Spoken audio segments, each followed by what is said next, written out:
You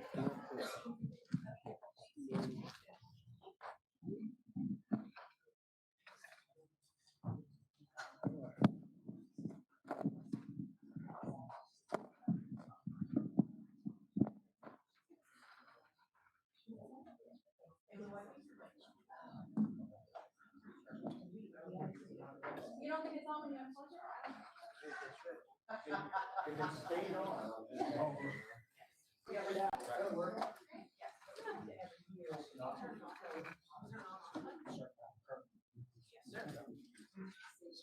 Yes.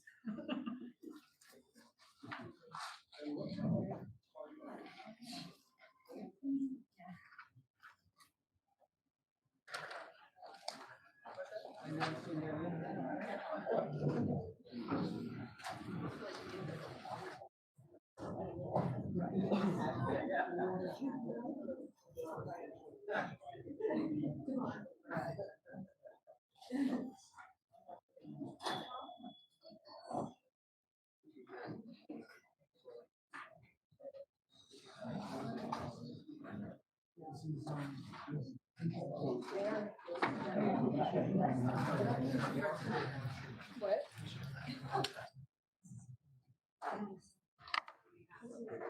Hoping not talking about this one. Feel It's good? too old for that. Like the shoulder ones in the 90s,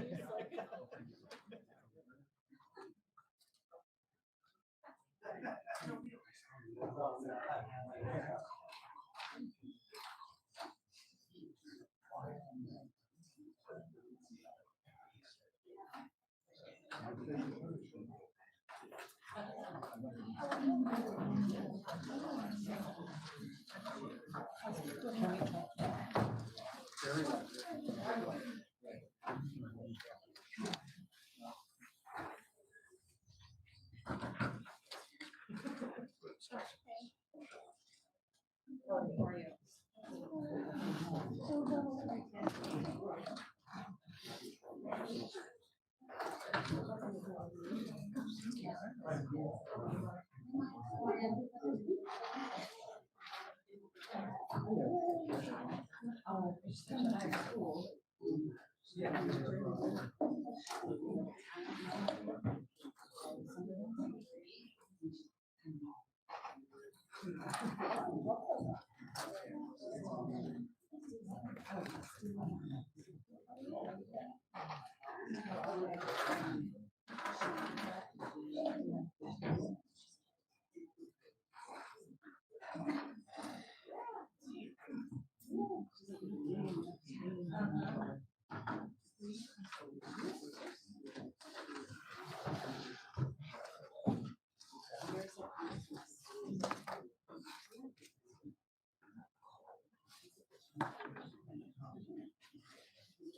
It's a 6:30. It's called the meeting to order. Please stand for the pledge of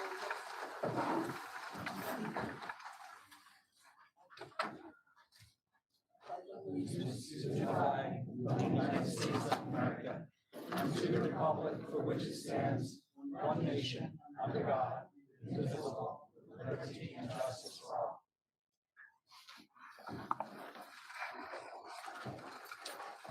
So all are in attendance with the exception of Mr. Deming.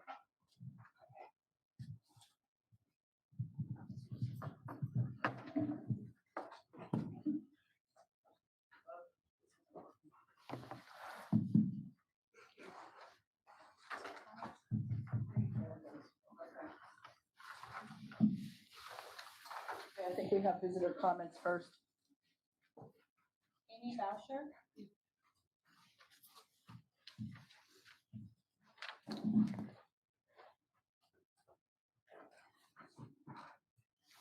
Good evening. To our school board, thank you for your continued efforts to serve the Southern Lehigh community. During the time that you have all served our district, whether it be months or years, the one thing we have consistently heard is that your goal is to always put our students first. Tonight, I'm speaking to you on behalf of the Southern Lehigh Education Association about some serious planned budget cuts that we feel are absolutely not in the best interest of our students. It has been brought to our attention that certain programs are being cut, along with the intention to not replace teachers that are retiring or leaving the district. We are asking the board to seriously consider the impact these decisions will have on our students and community. There are many reasons families choose to move to Southern Lehigh, and one of the reasons at the top of that list are the educational opportunities provided in this district. We find it nothing short of reprehensible that there is a plan to not replace any of the teachers who are retiring or leaving. Are you all aware that teachers will not be replaced? Is the detrimental impact on students' education being considered? Eliminating teaching positions offers not one benefit to our students, but many consequences. Fewer educators equals larger student-to-teacher ratios with increased class sizes, a decline in elective offerings, elimination of programs, and a decrease in supports that are needed for some of our most vulnerable students. Is the board seriously willing to gamble with the quality of education we can provide if we continue down this path? We have already not replaced secretaries, custodians, technology personnel, and instructional assistants, all who contribute greatly to our students' experiences and successes in our district. Where does it end? For decades, our teachers have provided an invaluable experience to our students through our On the Road Driver's Education Program. Our On the Road program is one of the few programs this district offers that provides an opportunity to every single student, because once students secure their driver's permit, they have access to the program. As I look at the board in front of me, I see a number of you whose children have benefited greatly from this program, and many more that will. I ask, are you all aware that this incredibly valuable program is on the chopping block? If so, has the administration and board looked at alternative options instead of blindly eliminating a program that is extremely beneficial to the students and families in this community? Discussion has recently occurred about our facilities, and there was a great deal of time spent at a previous meeting discussing, in addition to the plans, a bocce court for our stadium. Although the cost was questioned, it was never revealed, and yet here we are facing the attritional loss of teaching positions and the possible elimination of programs like On the Road and Liberty Trails. The hypocrisy is disappointing. We understand that difficult decisions need to be made by this board, but we believe it should not be at the expense of our students' education. For well over 20 years, we've seen 5-year budget presentations that project the district operating in a yearly deficit and spending down the fund balance. Every single one of those projections painted doom and gloom for our district and predicted that we would be bankrupt in a short period of time. 20 years later, we still have a fund balance over $14 million, despite very minimal tax increases. Please forgive our cynicism, but here we are again. Only this time, we're being presented with major cuts that affect our children and our students. It's unacceptable. Thank you.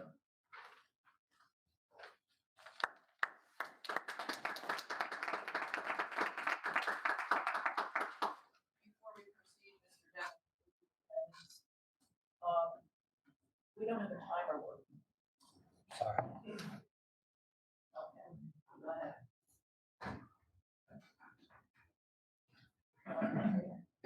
Heather Toto. In an effort to not be redundant, I'm yielding. Brenton Ditchfried.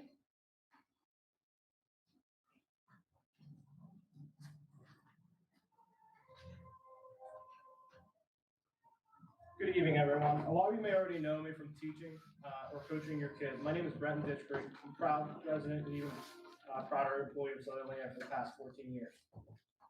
I teach phys ed and driver's ed here at the high school. I'm the varsity head wrestling coach and also the varsity assistant track coach. I'm here to speak about the On the Road Drivers Program. A couple weeks ago, we were informed the On the Road Driving Program will be cut next school year. Our On the Road program teaches our students a very valuable life skill, something that almost everyone here tonight uses. What some people forget is that it's also the most dangerous and riskiest behavior to perform daily. Auto accidents are the leading cause of death for teenagers 15 and 20 years old. Our program is not designed to guarantee your son or daughter from risk being in an accident, but to help educate students and reduce that risk. The program simply requires you to be a Southern Lehigh student with a valid learner's permit. That is why we have nearly 200 students complete this program in a normal school year. This is something that all Southern Lehigh students can take advantage of. Cutting On the Road Driver's Ed will eliminate the convenience of those nearly 200 students from being able to schedule and take a road test on campus from a licensed instructor instead of going to the DMV. Cutting this program will eliminate all those students' families from taking advantage of their 10% discount on car insurance until the age 25, which equals thousands and thousands of dollars of savings. Cutting the program will eliminate the opportunity for those students to get their senior license 6 months earlier. Most importantly, these students will not get the opportunity to drive with a veteran instructor who they know and trust free of charge. This is a community program. I say this because the students here are just not a number to us. We teach them in the classrooms, we coach them, and we see them outside of the school and the community. I think it helps both students and parents to know they are behind the wheel with someone who is truly invested in their well-being and cares about them. I believe that is what makes our program special from the DMV and other costly driving programs. And thank you for the opportunity to speak.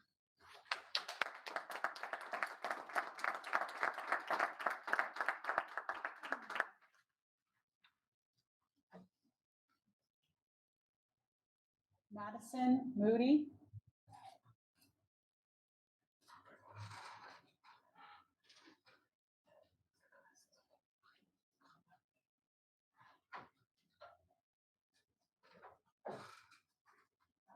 The mic is actually on the floor, but I don't pick her up.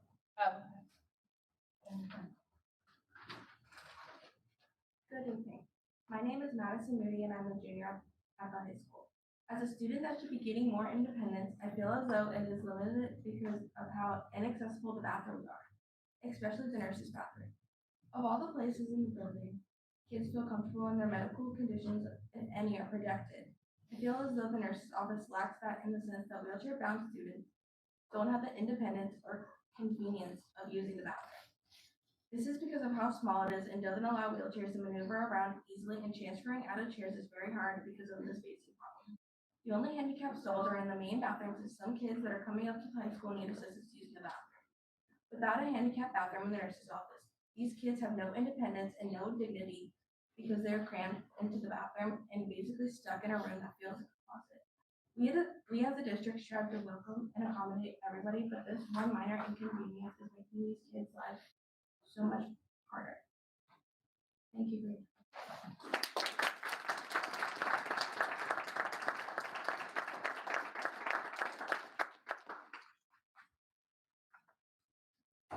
Doug Durham.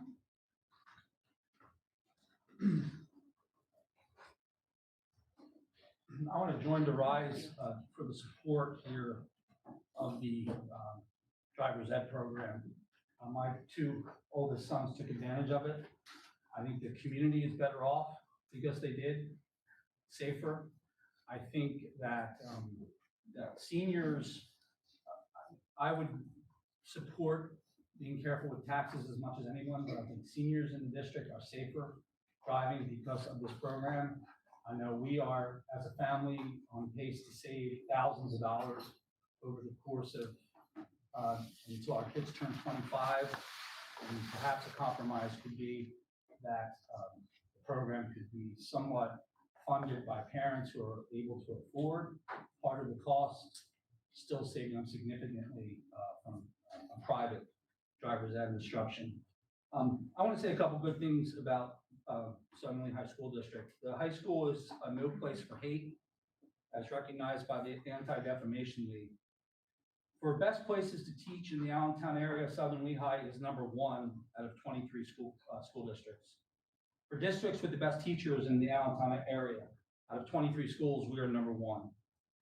For safest school districts in the Allentown area, out of 23 schools, we are #3. For best overall school districts in the Allentown area, out of 21, we are #4. And for best school districts for athletics in the Allentown area, out of 21 schools, we are #5. This is a great school district.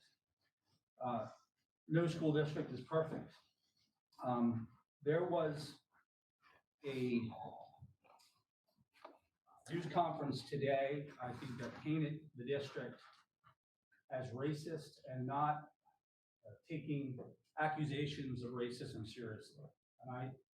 And that was based upon several unsubstantiated issues with avatars.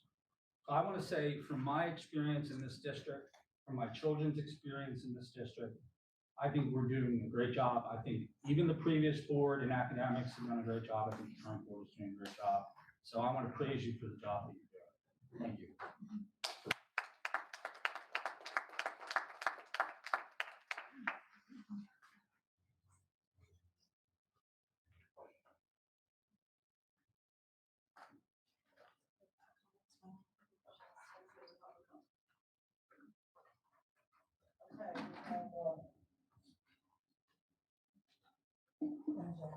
I think she's trying. Oh, can I? Go ahead, you can sign it. Can you go right away?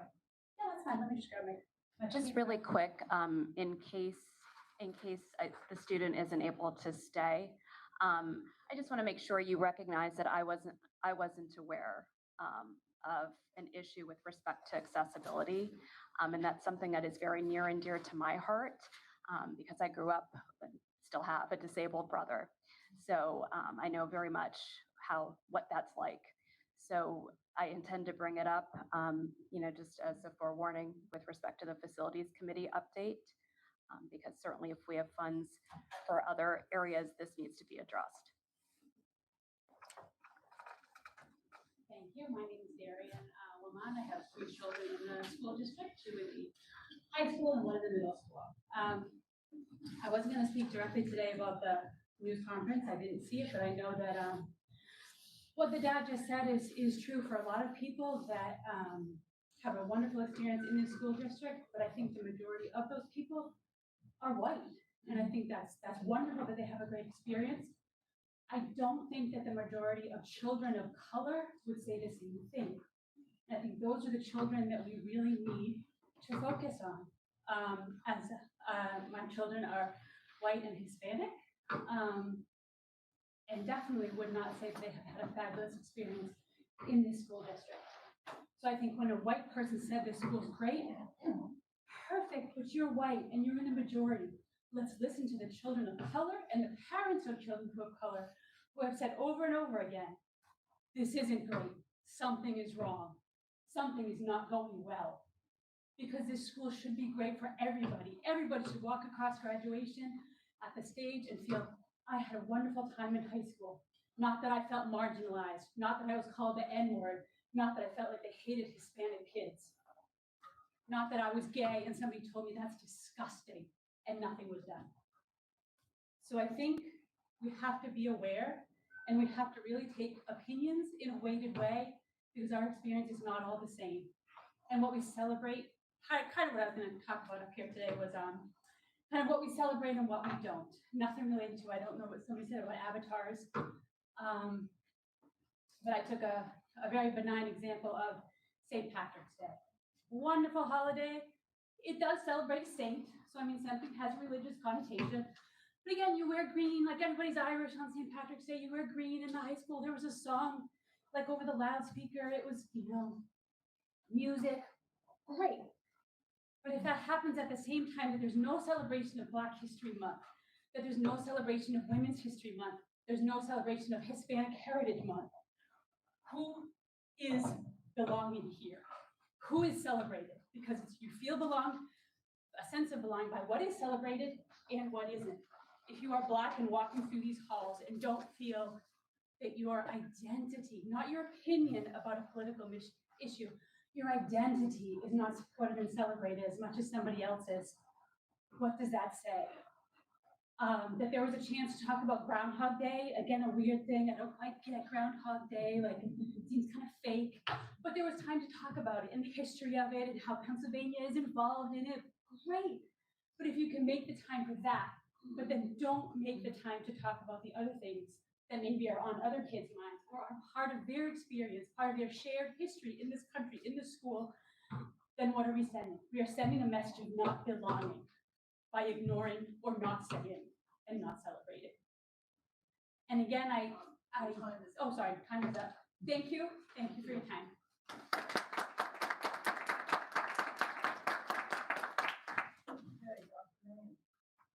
Yes, thank you. Some time ago, Dr. Trinkle and I had the opportunity to meet with the No Place for Hate Club at the high school. Really a fantastic group with a fantastic moderator. And one of the issues that they brought to our attention was how do we better amplify student voice at our board meetings? And so in response to that, we obviously place it back on them and say, come up with some proposals and think about it and interact with your building administration. So that process is underway, but as a first step in trying to address that issue, which we'll certainly engage the board with once we have more information, we have with us two student presenters tonight. We have Chris Piper and Mohammed Durant. And not only are they here as the student government president and the senior class president, but also as distinguished members of our robotics team. Mr. Mon can tell us about some of the great things that they accomplished over the weekend. But we want to begin our formal meeting tonight by inviting our students to the podium and to offer remarks as, again, the first step, again, driven by the No Place for Hate Club. It was their idea to amplify student voice at our board meeting. So, gentlemen. Hello, everyone. My name is Christian Piper. I am the student council president. And I'm Mohammed Rani. I'm the senior class president. And tonight we're just going to be talking a little bit about what's been going on in the school and what's coming up for the school as a whole. So first, we're going to start off with spring sports. So in boys baseball, senior Matt Tankard was recognized as Morning Call's Athlete of the Week, and this recognized top players from all around the Lehigh Valley, and he was recognized as one of the best. In girls lacrosse sophomore, Reed McIntosh scored her 100th career goal, which is an insane achievement for someone who's only a sophomore. And in boys lacrosse, they're holding a Headstrong community charity event, and the Headstrong Foundation is a charitable nonprofit organization that offers support to families affected by cancer. The base within Philadelphia, where patients often travel, leaving their families behind.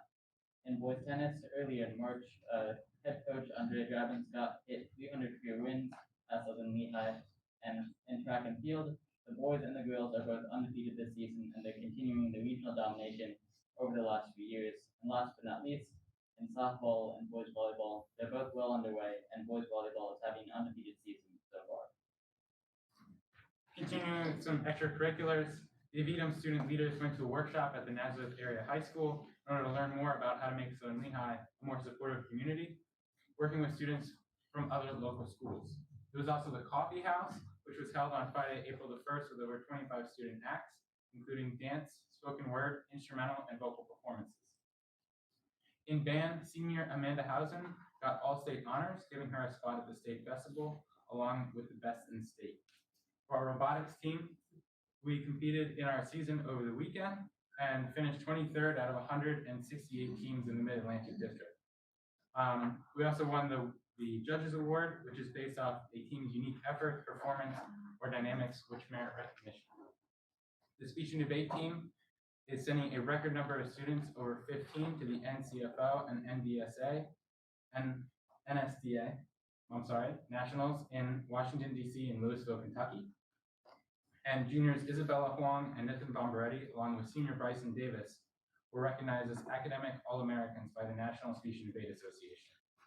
And finishing up our extracurriculars, Bye Bye Birdie was a huge success. I'm sure many of you went to go see it. With 5 performances and over 2,000 audience members, students were thrilled to get back to performing in person again. And now moving on to our upcoming events. We have the Battle of the Bands, which is on Thursday the 28th at 7 p.m., which benefits Minithon. We have the Senior LTTI and Military Recognition Breakfast on Friday the 29th at 8 a.m. Minithon for the 4 Diamonds Pediatric Cancer is on May 14th all day. And Prom is at Bear Creek on the 21st from 6 to 9. On May 19th, we're having our senior award ceremony where all seniors can get together and get awards for things that they've done over their time at the high school. On May 27th, we're having our Battle of Pa.C.S/Field Day where students can come together and compete after a really long year and really just have a lot of fun. And on May 31st, for the first time in a very long time, we're having a senior class trip to Lake Nockamixon. On June 2nd, we have our senior car parade, and finally, on June 3rd, we have our graduation at Stable Arena. So that's basically all we have for upcoming events, and we want to thank you guys, thank everyone for having us, and we really appreciate it. Thank you.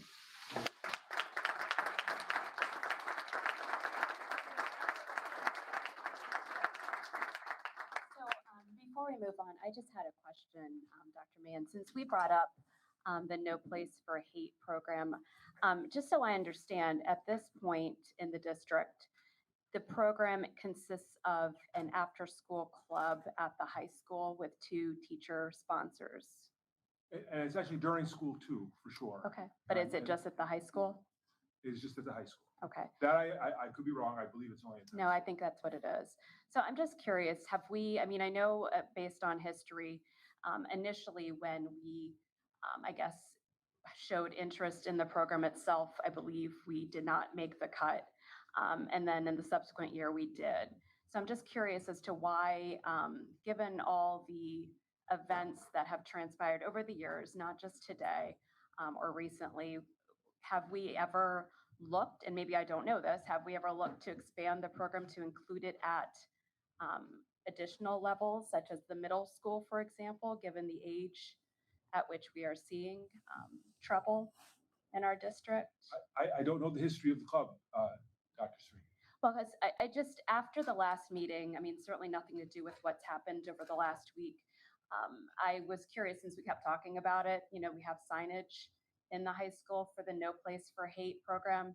So I looked it up, and they, you know, they have a lot of resources. It seems that it's available to all different levels or grade levels. They also have different tools or resources to help a school district potentially deal with such issues, such as surveys. I know we all love surveys in Southern Lehigh. And also, you know, professional development, which I thought was interesting given the turmoil of last year with professional development specifically, as well as, interestingly enough, some ideas for lesson plans that were age relevant, you know, like recommended for high school. I took some time to look at it. So, you know, I would ask that, you know, if there's any other interest, especially given what we are hearing from the community time in and time again. I mean, I know it goes on. I've heard about it myself. So it's not such a unique situation. I feel like it's time that we try to do better. And I'm pleased to report, Dr. Sri, that I have, since our last meeting, been in contact with officials from the ADL, specifically those No Place for Hate. I've asked them to offer their guidance and input into our desire to develop policy to address the very legitimate concerns that were expressed at our last meeting. We've actually drawn some this morning. In fact, Dr. Trinkle and I were talking about resources they have provided regarding some better ways, perhaps, to address individual student conflict than are going on. So we are very open to the prospect of, and actually we've underway in reaching out to try to better understand our approach to these types of things. And while we haven't asked to expand it, I'm not sure that I'll have to double check to make sure they're actually taking more schools. I think there were limits but we'll find that out. But I can assure you that we have had very constructive, very interactive conversations with the Anti-Defamation League under the umbrella of, with No Place for Hate under the umbrella of the Anti-Defamation League. And we anticipate those conversations to continue. I had a comment about regarding the No Place for Hate stuff too. As we all know that there was an issue raised to us by a community member this week regarding school avatars at the middle school. Instead of using it as a teachable moment for our kids, we are instead responding to these community members by either making fun of the LGBTQ community, like I saw from Mr. Wayok, or Ms. King berating the community member about false accusations of racism and threatening legal action. And is this what we do? We either sweep it under the rug or we bully community members into shutting up. Like, these occurrences need to be taken seriously and they need to be teaching tools, we don't need to stop burying them.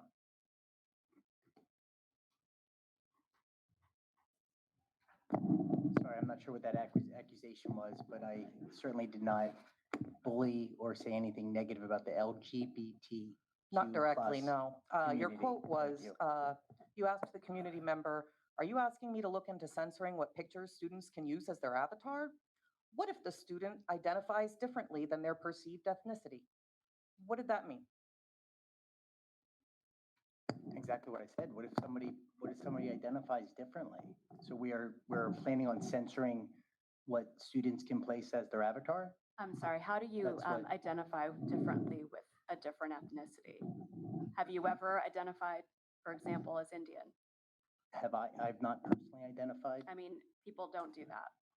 Immigrants may want to, immigrant populations traditionally may want to assimilate, but nobody ever identifies with a different ethnicity. So I'm not sure what that means. I think one thing that a few of us up here are upset about is that we have heard complaints regarding these avatars. They're obviously offensive to some people, right? That's the point.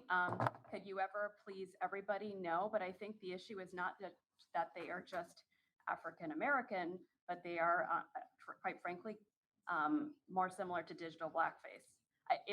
They're caricatures. They're not pleasant. They're distorted. They're distorted. And so why are they still up? I guess, was it even addressed? Well, and what I want to emphasize here, and I think is critically important, is perhaps being lost, is that there are individual students who are involved or have been named in this. And when there is any connection to an individual student, that is a far more appropriate conversation for a board member to lift the phone and call the superintendent rather than to raise it in a public forum, in my view. And if the superintendent has an insufficient response, then perhaps that's the appropriate time. But rest assured that there are specific students' names in some of the email circles being associated with this issue. And I think it best not to discuss it in public. That's just my view. I think for me, the issue is why are they still up? I mean, I'm not asking for any infringement upon student privacy, but they're public. The entire school can view them. And I would be very happy to discuss the specifics of that issue, including the technical challenge that are being faced in the appropriate forum, which is not in public, in light of the fact that it is connected specifically to students. But the suggestion that this is being ignored or put under the rug or not being attended to, absent a conversation where you draw that conclusion from the words of the person who is handling it, I think is premature. I think that, point well taken. I think what's upsetting is that it seems that we have kind of a history or a track record going in the wrong direction. And I think that in those situations, it's ideal perhaps to take more of an active role in quelling that sense of anger or unrest within the community rather than remaining silent. I understand what you're saying, but I think that it would have been helpful because there were community members that emailed us that asked that it be on the agenda for today. And that, I think that sometimes we're responsive to some community members and not always to all of them. That's fine. And rest assured, any community member who emails me requesting that a matter related to individual student conduct, which can be identified, asks for the issue to be put on the agenda, the answer would be the same, irrespective of the underlying issue in play.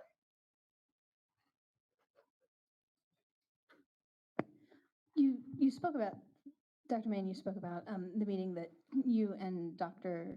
Trinkle had with the No Place for Hate Club at the high school and the efforts there. And I look forward to hearing, because I think part of what makes a quality program is listening to the people in the classrooms, the students and the teachers and the administrators in the buildings. So I'm encouraged to hear that you're in the buildings having those conversations. So thank you for that. In addition to conversations you've had with the ADL, the Anti-Defamation League, No Place for Hate, that you brought up, that you had conversations perhaps this morning, and you've been in contact with the ADL this week.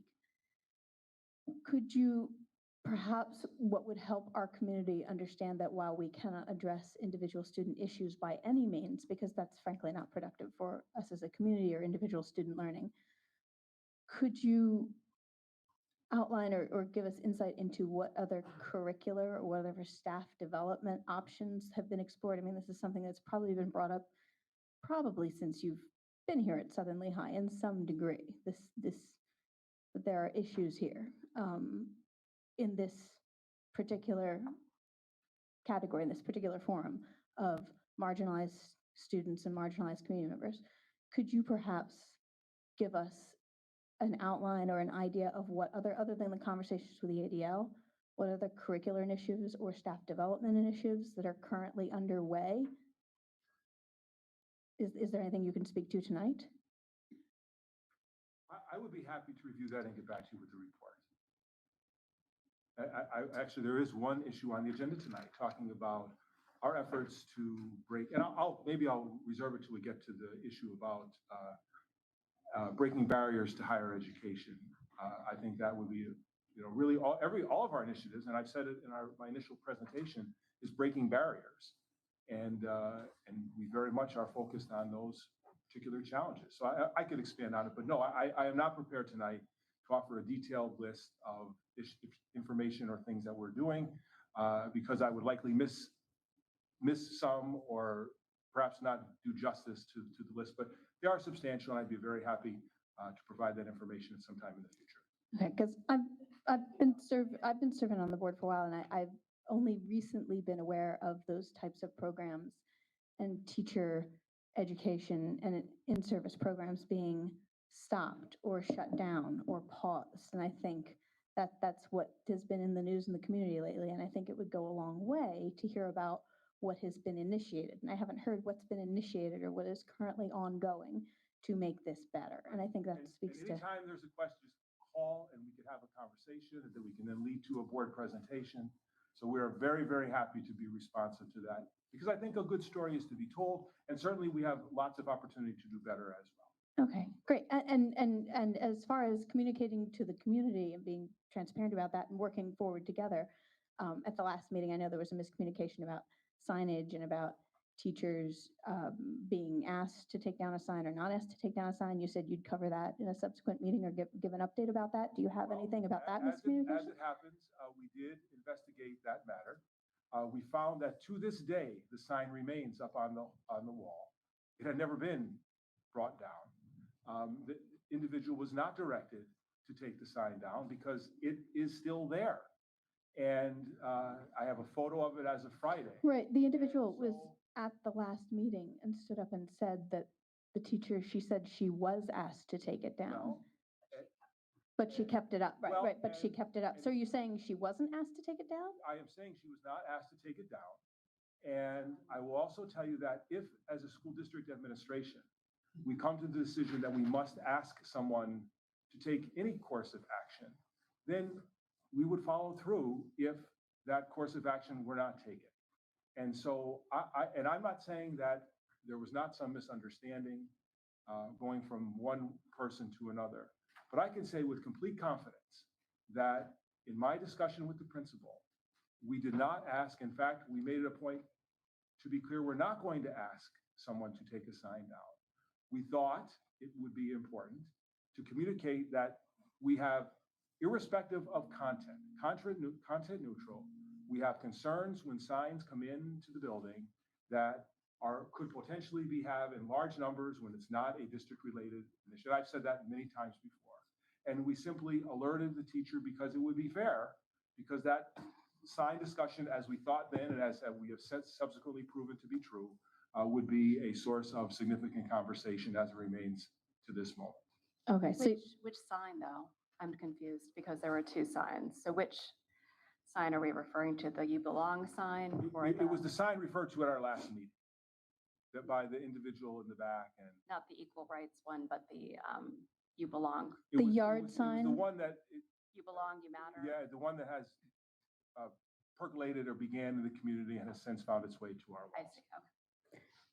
So you're saying the teacher was, are you saying that there was a misunderstanding in that the teacher wasn't asked to take it down because it wasn't enforced, or because I'm trying to understand at the last meeting how a teacher could stand up and say she was asked to take it down and the administration saying it's not, is it And I'm not the one instead? raising it, I'm simply saying Yeah. and what was heard, but I think that the suggestion that we were demanding someone take it down, or that we asked them to take it down and we somehow didn't follow through on what we said, I'm saying, and I'm not disputing or saying that someone is intentionally misrepresenting or anything like that at all. People have their different views, we respect them.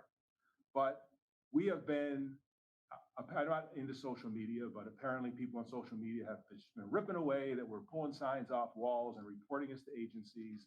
This is what we hear. And so what I can tell you with complete confidence, exactly as I said the last time, no one was asked to take a sign down.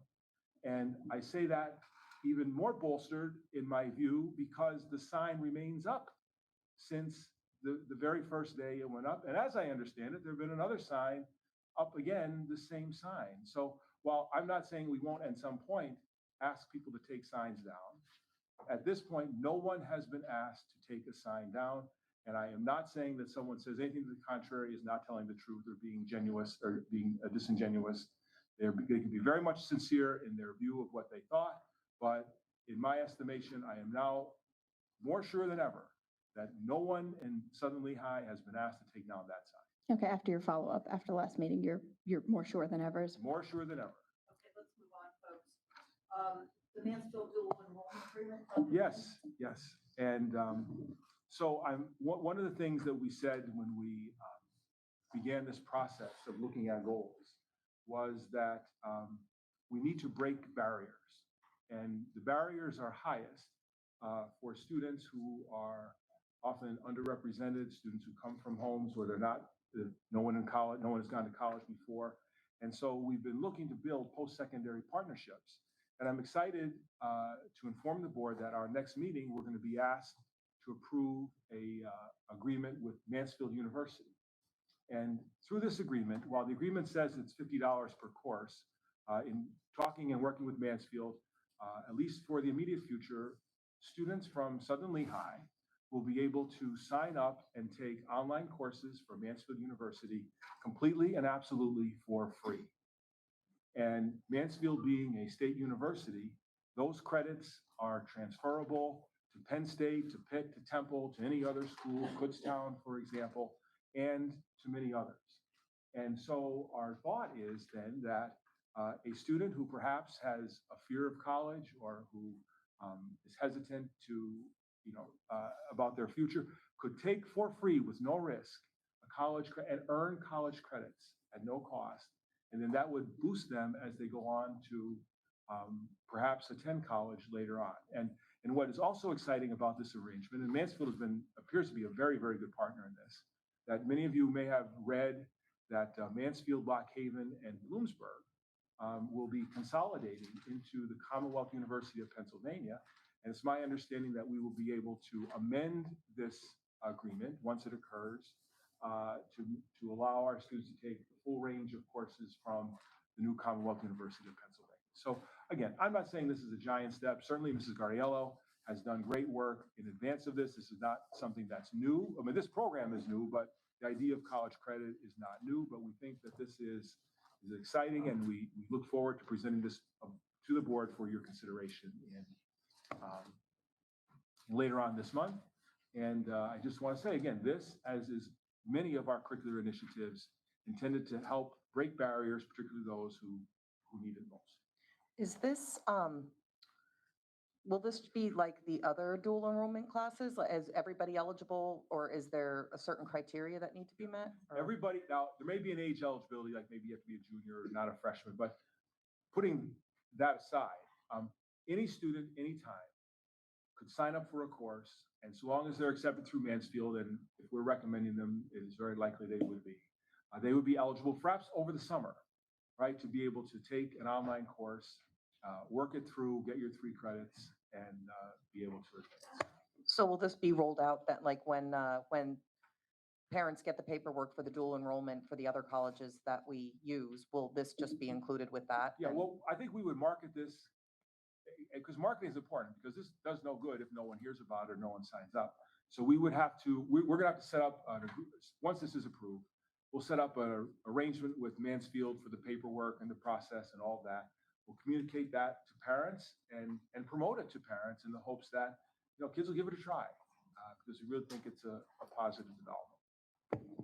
So part of what you're saying, that's great. Part of what you're saying is it'll be available to students regardless of whether they have, typically our dual enrollment now is connected to a certain course, like, and typically those are higher level or AP honors types courses. Are you saying these Mansfield University courses will be available to any student at any time, regardless of whether they signed up for a dual enrollment course Yeah, at the high school? This is independent. So for instance, a student who takes this class will not earn a credit in English or social studies as they would here. Through the high, so it's not true dual enrollment, but So with this is not college true, credit. Okay, this is college credit for free. This is college credit for free. Okay, thanks. That clarifies that for me.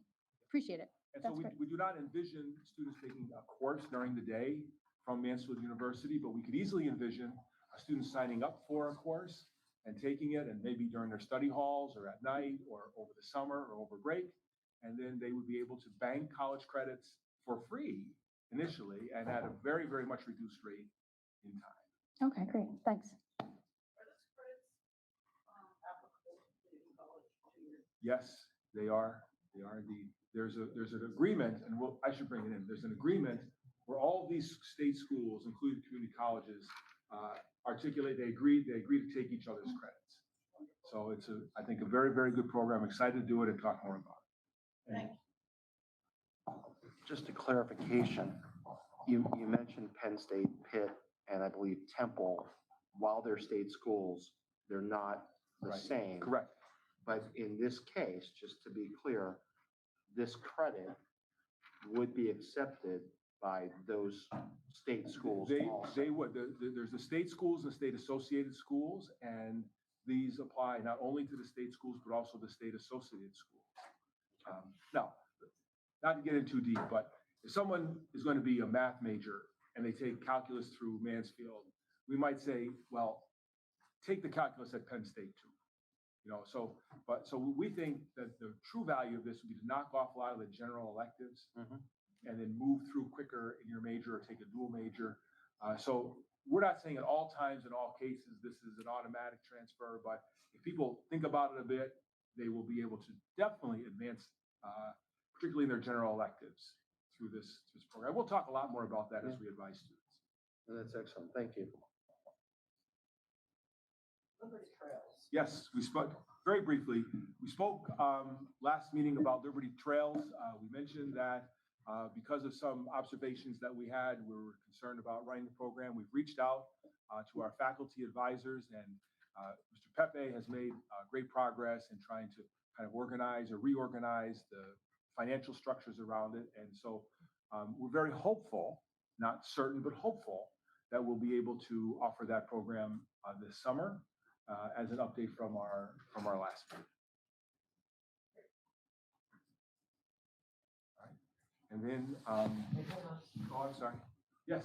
Oh, I just wanted, since I kind of brought that up out of the blue on the last one, I appreciate the administration's efforts there. And as I said at the time, I was aware, I think from background from the administration, there were some issues with the funding, with some funding past practices that may not have been the best. So I was aware of that, and I know that was a detriment to possibly going forward with it. So I certainly appreciate the quick action on the part of the administration. As I said earlier, I do think it's a good program, and I'm very thankful to you coming back quickly. And I understand you'll try and take steps, and it is what it is. But here's hoping we can do that. But thank you for hearing that. And the faculty moderators have really been great. We've asked them to do a number of things to help us organize, for instance, reaching out to insurance brokers to make sure that we're good in that respect. And so they've done great work. My hope is that at our next voting meeting, we'll be able to hire those individuals who are the camp leaders, along with some of the teaching support people, and finalize the itinerary and all the details, along with reorganizing the funding mechanisms that we have in place for the program. And moving on to the next, summer camp. And while Liberty Trails has been long established, and here comes Dr. Lynn Kromiak, our principal of Hopewell, not to have a delay, so you're getting there just in time, right? And so as we looked at, again, breaking barriers, we thought that we really wanted to try to focus on summer activities to help students who are in need, academic need, who have struggled, and while not a typical extended school year program for special ed, but to specifically identify through a number of metrics, students who could benefit over the summer for having fun. We're not going to lock them in the room and have them do phonics all through the summer, but who could do fun, but also have an instructional focus to help gain some of the ground, particularly some of that ground that we're still trying to make up in truth from the pandemic and all the disruption that's gone on. So Dr. Trinkle, you have perhaps an introduction to me tonight. No, I'm going to leave it to Dr. Kromiak. She was instrumental in kind of resurrecting some of the programming that was offered, so I will leave it to her to provide a brief overview of what's going to take place. All right, good evening. I will give credit to our specialists and teachers who had started the program, who have been teaching it, and I'm excited to now bring it back, that kids in incoming first and second grade will have the opportunity to attend a summer camp. And we made some minor tweaks, but I think they're great ones. Again, it is academic focused, and we are looking at giving students the opportunity who are in need of intervention and looking at, you know, the students who aren't quite where they need to be academically, but we want to provide some extra boosts for them to jumpstart their school year. So they will have the opportunity again to do academics, but in more of a fun, relaxed setting. They'll have thematic units, they'll get to go outside, they'll get to do different things with a little bit of a different. It used to be offered only at Liberty Bell. So this year we are excited that we will be doing at both Hopewell and Liberty Bell. And we do have the staff who are willing to do that. And I think it will be a good opportunity for our kids to be in their home school with familiar faces in their potentially classroom or soon to be classroom, and get to know some of the teachers, staff, and some of our programs. They'll get a preview of some of our programming that we will do. Faster. I know that a lot of parents are starting to ramp up now for the signing their kids up for camps and stuff. When will this roll out to the parents, or has it already? It has not. Great question. So we, a couple of things that are changing again, both the location will be different. The timing of the camp, we plan to do it in August to not overlap with any other camps or extended school year, because some of these students who attend extended school year will also be invited to this camp if they qualify. So we wanted to make sure we did it in August, so there's no overlap of other camps, and it also really is a jump start to their school year, getting them, you know, ready for those skills. So I would love to send out the invites probably after spring break, just so, you know, there's a lot going on this week, but after spring break would be ideal.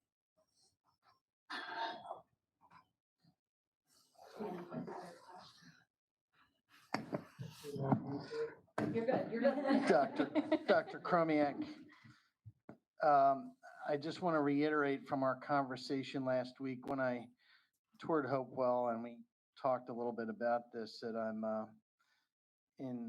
wholeheartedly in support of it in light of the fact that we have a lot of catching up to do in some of these areas for sure. And we talked about that and making sure that we have a jump start to catch up from some of the things that have happened over the past couple of years. And I think it's great. And I know there's a lot of work to do to get it up and going.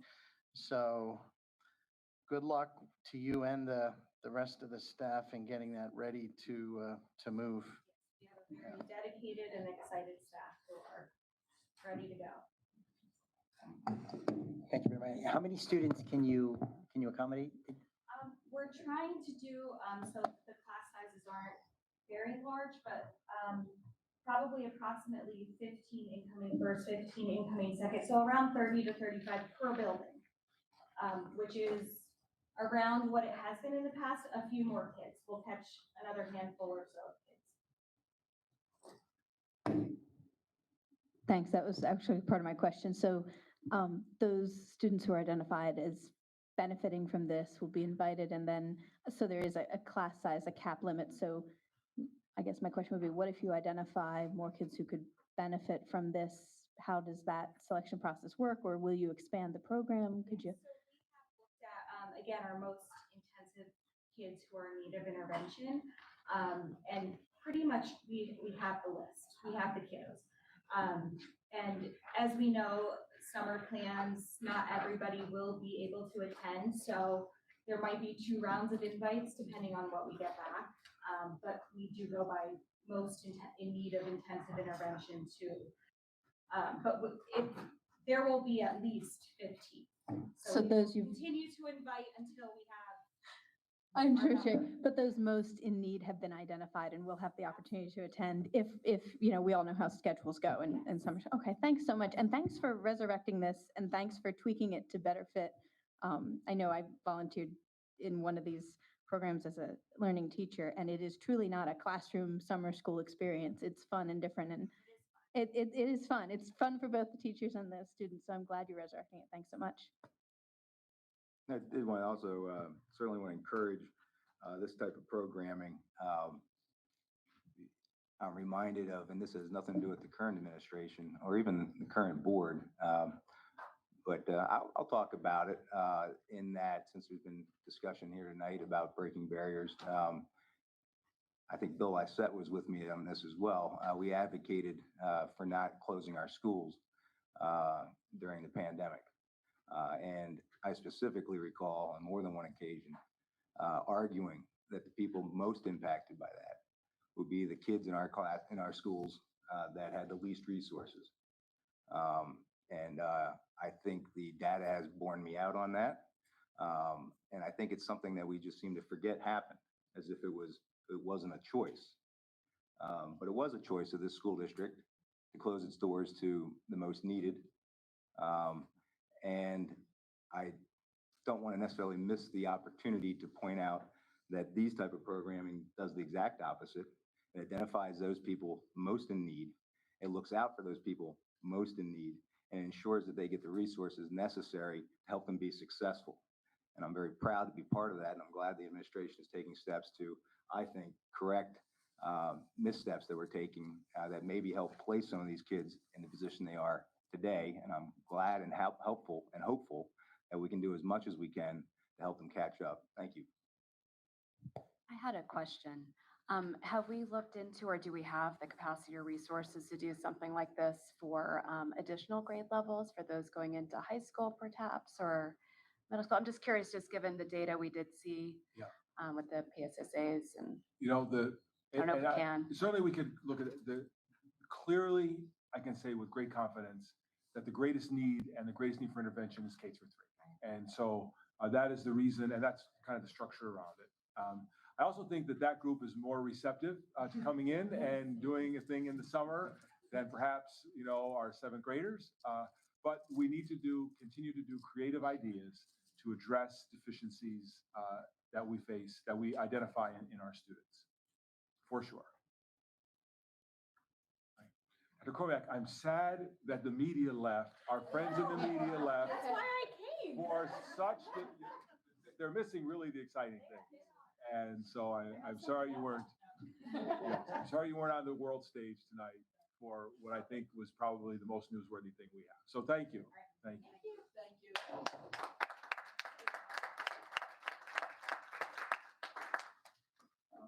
Also, at our last meeting, we spoke about unified sports. And since that time, we have reached out to the Pennsylvania Special Olympics, the division that runs the unified sports. And we have a conference call with our administrators either later this week or early next. Where we're all getting together to understand how we can initiate a unified sports team. The idea is that we have students who have cognitive disabilities, and we mix them with students who do not have cognitive disabilities on an athletic team, where they compete together against themselves, but ideally against other school districts that have a similar team. So we're actually also reaching out to a number of other districts to encourage them to support this team. In my experience, anyone who has seen a unified sports event absolutely falls immediately in love with the program. That is our hope. That is our aspiration. And the primary activities for this program are track and field. But because of the very nature of the sport, I know it was mentioned earlier, bocce ball or bocce ball, depending upon how you describe it, is a approved activity for the sport. And the thought is that since we were developing a stadium project, that we would find ways to include as broad a range of students, again, going back to breaking barriers, all right, to allow students to play at a high school stadium who may never have played in that role before. And just incidentally, I know no one at the board asked me, but the cost for a bocce ball court is immaterial and probably non-existent with respect to the adding to the cost of the overall facility. So we'll have more information on this, but I did want to give you an update on the progress of the report, and we're very excited about the prospect of having this in place for next year. If I can ask a quick question. Thanks for that update. When you're talking about students with cognitive disabilities, I know the IU has classrooms throughout different districts and throughout the county. You're talking about our Southern Lehigh students with cognitive disabilities? Are you talking about reaching out to other school districts? I guess I'm looking for, I know that we have a classroom perhaps or two that, well, maybe a classroom, an IU classroom within our district that would perhaps you'd be considering or would qualify under. Could you talk to me about Yes. if these would be Southern Lehigh students with disabilities, differently abled kids? Yeah, I think the idea would be we would make this so successful that no place, the IU or other school district would ever want not to have a team. But with the idea of wanting to be inclusive, we would start with Southern Lehigh students. Right, because I know some of our students currently are housed in like other IU classrooms within other districts. So we would find ways to get our Southern Lehigh kids that are in other districts currently back for this program. That's the whole idea. Ultimately, I like to see programs back in our district so kids don't have to travel, but that's a different conversation. Yeah, that's a lot of classroom space. But yeah, and they're fighting over those rooms now at the IU, so it's a good thing to have. For sure. We have IU rooms that we could take over, but again, a different discussion. Okay, thanks for clarifying. But no question, we would want to have this opportunity for all of our students, and to the extent that we can include others, well, why not? That would be the idea for it. Thanks. I think, Dr. Mann, too, you glossed over the fact of the teamwork between the various students, not just that grouping, if you will, but others. If you talk a little bit about that. Yeah. I mean, that is the idea, that people come together, and I'll send out an update. I think I might have sent out some documents on this, I'm not sure. But the idea is that students work together for a common goal, again, through the auspices of the Special Olympics, the Pennsylvania Special Olympics under this identified program. They have a very well-established board, and the idea is this interaction, this engagement, and this inclusion. And ultimately, I think breaking barriers for students is something that is, I think, highly desirable for our district. I think it's very much in line with the mission the board has commissioned administration to achieve. And so, we are looking forward to advancing this. We'll see how it goes, but we're enthusiastic and we're focused on trying to make this a success.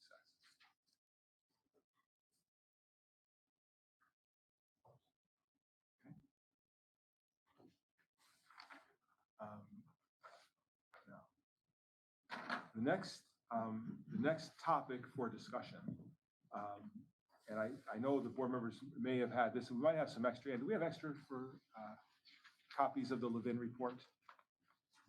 I have, provided copies to the board. Okay, so they have, okay. The board all has copies. And we can certainly, these were not posted online, but we could very easily put them up if the board would like it to. But as the board is aware, following the release of the Levin report, there were recommendations developed for the district to consider moving forward. So what I did was I took the actual recommendations, which were Exhibit A, and I tried to distill them down a little bit shorter onto a separate document that contains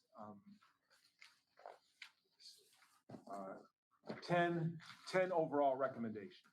And so what I thought I would do tonight is just very briefly go through the recommendations that were made in the Levin report, and also just follow through with some of the actions that have been taken by the district up to this point. And again, recognizing this is an ongoing project. So not to delay, we'll go through this quickly, but recommendation 1 is review and update district policies.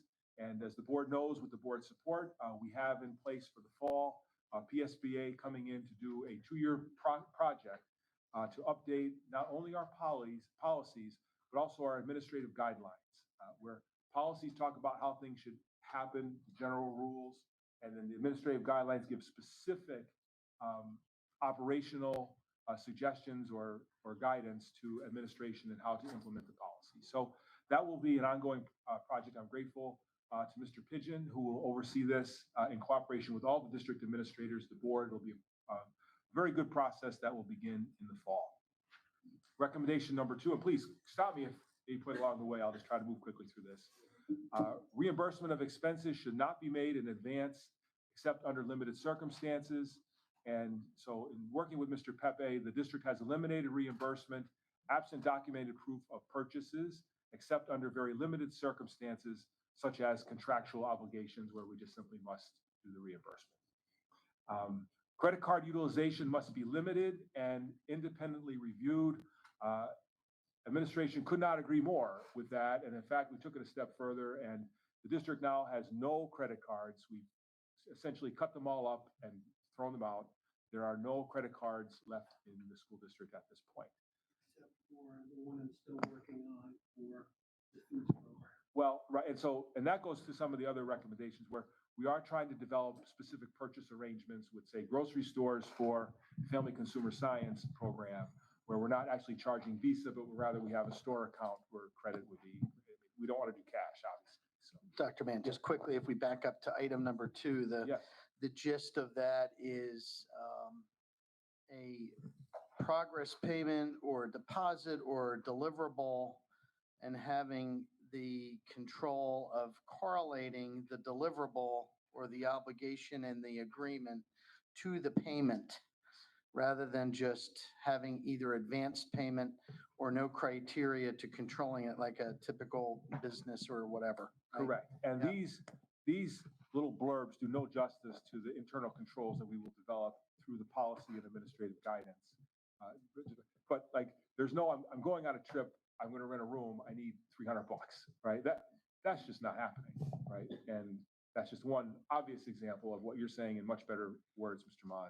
And we will have that in accordance with policy. And basically, just to follow up, the accrual basis of accounting, unless goods or services are received, we're not making payment. And the procedures are in place, they just need to be utilized. So by having access to a credit card in the past, you could circumvent that by charging, and then the district gets the bill without the pre-approval and review and authorization.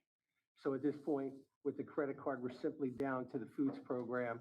And I met with the foods teacher this past week and explained the process, what we're going to do to provide both an option for in-store pickup and or delivery. So you can still order online, and that's going to work out fine. So, and then once I have that in place, we'll eliminate the last of the credit card. Yeah, so a few of these items here are based on checks and balances within the typical operation of the administration, and they're somewhat interrelated, but it all comes down to your policies and adhering to them, right? Absolutely. That is correct. And Mr. Mon, as you're suggesting, there must be policy regarding purchasing and accounting controls, which is all related. We currently do have policy 623 and 626.1. We're going to update these policies. Currently, enhanced internal controls are being developed and implemented. For example, purchasing arrangements are being established with vendors to increase accountability on the elimination of all credit card accounts. So we just can't stop purchasing on credit, but we can do it in a much better, more controlled type way. Under number 5, administrative regulations must be developed to govern the implementation of board policies. And then again, referring back, administration guidelines to govern the application of district policy will be developed in tandem with the policy initiative scheduled for fall 2022. Under number 6, the district must develop internal capacity to resolve routine right-to-know requests while referring complex cases to legal counsel for advice and guidance. The amount of money we've been spending on legal fees for right-to-know is just through the roof. And so we do have to really think about how we address this issue while still relying on legal counsel, but not nearly to the extent that we have, and have some internal agency from administrative point of view to be able to respond to these requests, recognizing we may not get it all the time as precisely right as an attorney, but we're much less expensive than that group. So the Human Resource Director has been assigned as the district's right-to-know officer. Can I ask a Yes. question about that? I Yes. think that's great. I'm glad you included that. Yeah. I'm just curious, how are we going to make sure that that person is knowledgeable? I mean, do we have like a guide that, or some kind of information that's been provided, from a state agency, for example, that they could use as a resource and not have to worry? Yes, there are many, and Mr. Pigeon may have to say here, but there are many. But I just want to make sure, that you're Ongoing prepared.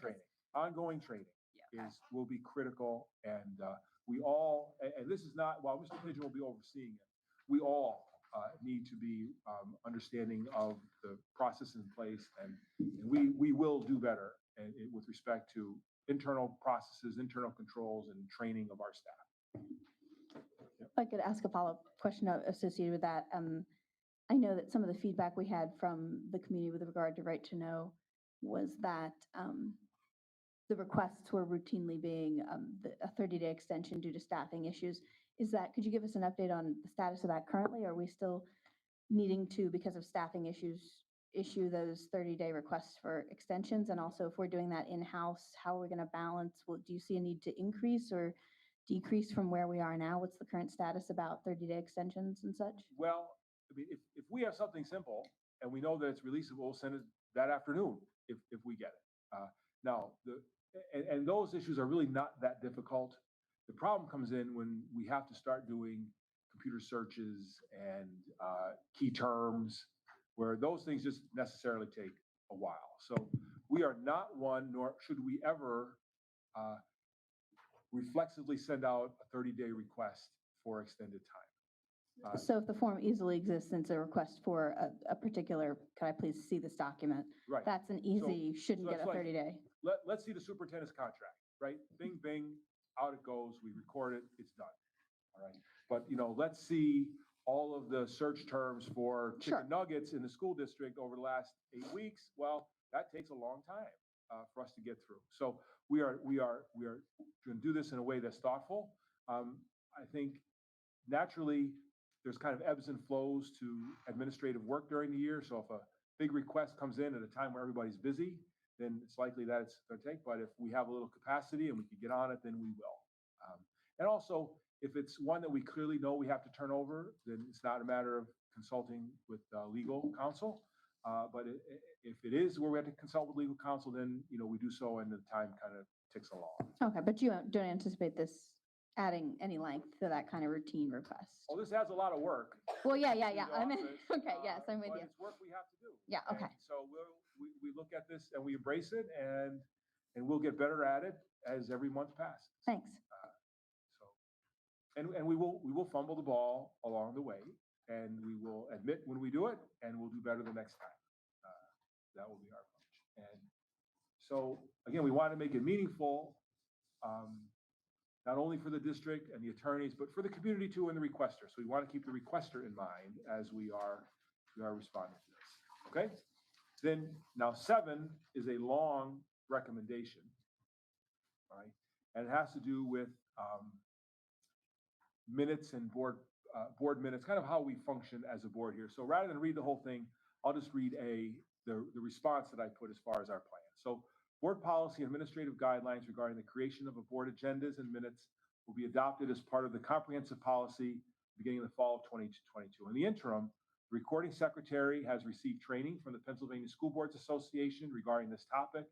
Agendas and minutes will be adjusted in the coming months to reflect these recommendations. So as time goes on, as you're reviewing the minutes from meetings, if you see the format different, or perhaps they're being more brief in one area, more expansive in another, certainly call and ask us about it, or we can discuss it at a meeting, but it is likely because we are trying to reflect our work to match up with that of the recommendations of both the Levin Group and the PSBA. Okay. Number 8, all tuition reimbursement programs should have a requirement that the employee will remain employed for a specific period of time. Again, this is a long one, but it essentially says, we do not want to pay courses for our staff and then have them bolt, and we don't receive the benefit of, the training and the cost that went into them. And so that's not something we can change overnight because it has to do with each individual bargaining group member, but it is something that is on our mind that we'll be addressing in time. The second part of this says that we want to be sure that we have processes and procedures in place to make sure the courses that are approved are relevant.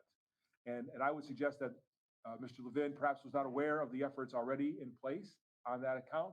We have a committee, I know Mr. Dimick is part of that committee, that I think does a very good job in scrutinizing the courses that are requested and asking the right questions. So I think we could confidently say that aspect of the box is checked for recommendation number 8. And then just quickly, that goes back to, as you were mentioning, just to highlight this, individual agreements that may or may not be had through the person and the school district, or a element that represents whatever. It needs to be appropriately put into the employment agreement, so to speak, so that we have those proper controls, right? Right, that's exactly right. And we cannot, we could expect changes in minutes next week, but we cannot expect changes in our negotiated bargain agreements, for example, next week. But we recognize this is a legitimate concern that's raised, and I think our partners in the bargaining units may recognize it as well. And so it'll be something that comes up over time when appropriate. Under number 9, policy should be developed requiring certain contracts, such as those providing access to student information, receive legal review in advance of board approval. All such contracts must contain provisions to maintain HIPAA compliance and limit disclosure of personally identifiable information. And so board policy and administrative guidelines will be adopted under this area. Prior to policy adoption, all contracts involving release of personally identifiable information will be vetted by the solicitor and presented to the board for approval. So rest assured that administration will not be approving contracts that involve this type of thing without them being legally vetted and presented to the board for your approval. And we're not far behind from having an actual policy that would say as much. And then finally, district staff should be trained regarding policies specific to their job function. Senior district management should be trained to recognize when the requirement of notifying the district's insurance broker and liability insurers is triggered. And administrative guidelines should be developed addressing when management is to report matters to the carrier and legal counsel. And Mr. Pepe and I, and specifically, and also others, have really been focused on reinvigorating our relationship with our insurance brokers. For example, Liberty Bell, we want to be sure that, once we get the funding mechanisms in place, that we don't have a unhappy surprise, should something occur. So we're very much involved with that. we have a very good district training program in place. In fact, I received an automated email and a visit from one of Mr. Pigeon's, I don't know what we would say, but his enforcers, all right, saying that I had fallen behind on mandatory training for one particular aspect of the work and that I had to have it in by the end of the month. So there are mechanisms, I can say just anecdotally, in place that have training aspects to them. We will codify that in policy and come back with further reports, but I think we're in a pretty good place with respect to mechanisms in place for training of senior management. So those are just nutshell thumbnail sketches of our response to the Levin report. I will be able to release these documents, and I thank the board for your consideration and the time I spent reading those. And if you have any questions, I'm happy to take them. So the new policies and procedures and guidelines will actually be loaded into the management system, and folks will have to take those trainings, and Yes. it will be tracked for. Yeah, and that actually is already occurring in a number of areas where there's mandatory training. The training is actually in the system, it's online, and then you have to log in with your. I understand, but I'm talking about the new policies that are developed starting September. Yes, yes, they will all be. MJ, I don't know that everybody can hear you, and I don't think I heard your question either. Can you hear me now? No? This does not work. We will record. I got it on mic. Okay, if I talk loudly, can you hear me? Yeah. Okay, so my comment was that the policies and procedures and guidelines that are going to be developed beginning September, as they're developed, they'll be loaded into the management system and staff will be required to complete new trainings with the new material. Am I correct? Yes, we have the ability to make custom courses and modify and talk about our policies specifically in the Safe Schools program so that all staff will be mandated to Well, that's take. kind of the critical part of the training and retraining, right? Yeah. To make sure everybody's updated on policies and procedures and Correct. revisions, right? Correct. Okay, great, thanks.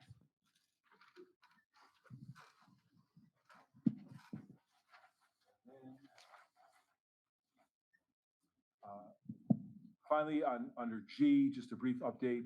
We received six proposals from interested law firms. And so we will have to develop some mechanism to review those and appoint ultimately a new, not necessarily new, but a firm for our solicitor. Okay, so with that, what I'd like to do is, as we work with the Facilities Committee to interview for the Facilities Director, I would like Mr. Deming, if you're willing, to join me and Dr. Mann to complete the interviews and reviews with the solicitor applicants or RFPs, those that submitted RFPs. I'd like to invite any board member to be present for those interviews and submit questions in advance so that we can make sure that we are covering everybody's questions and concerns.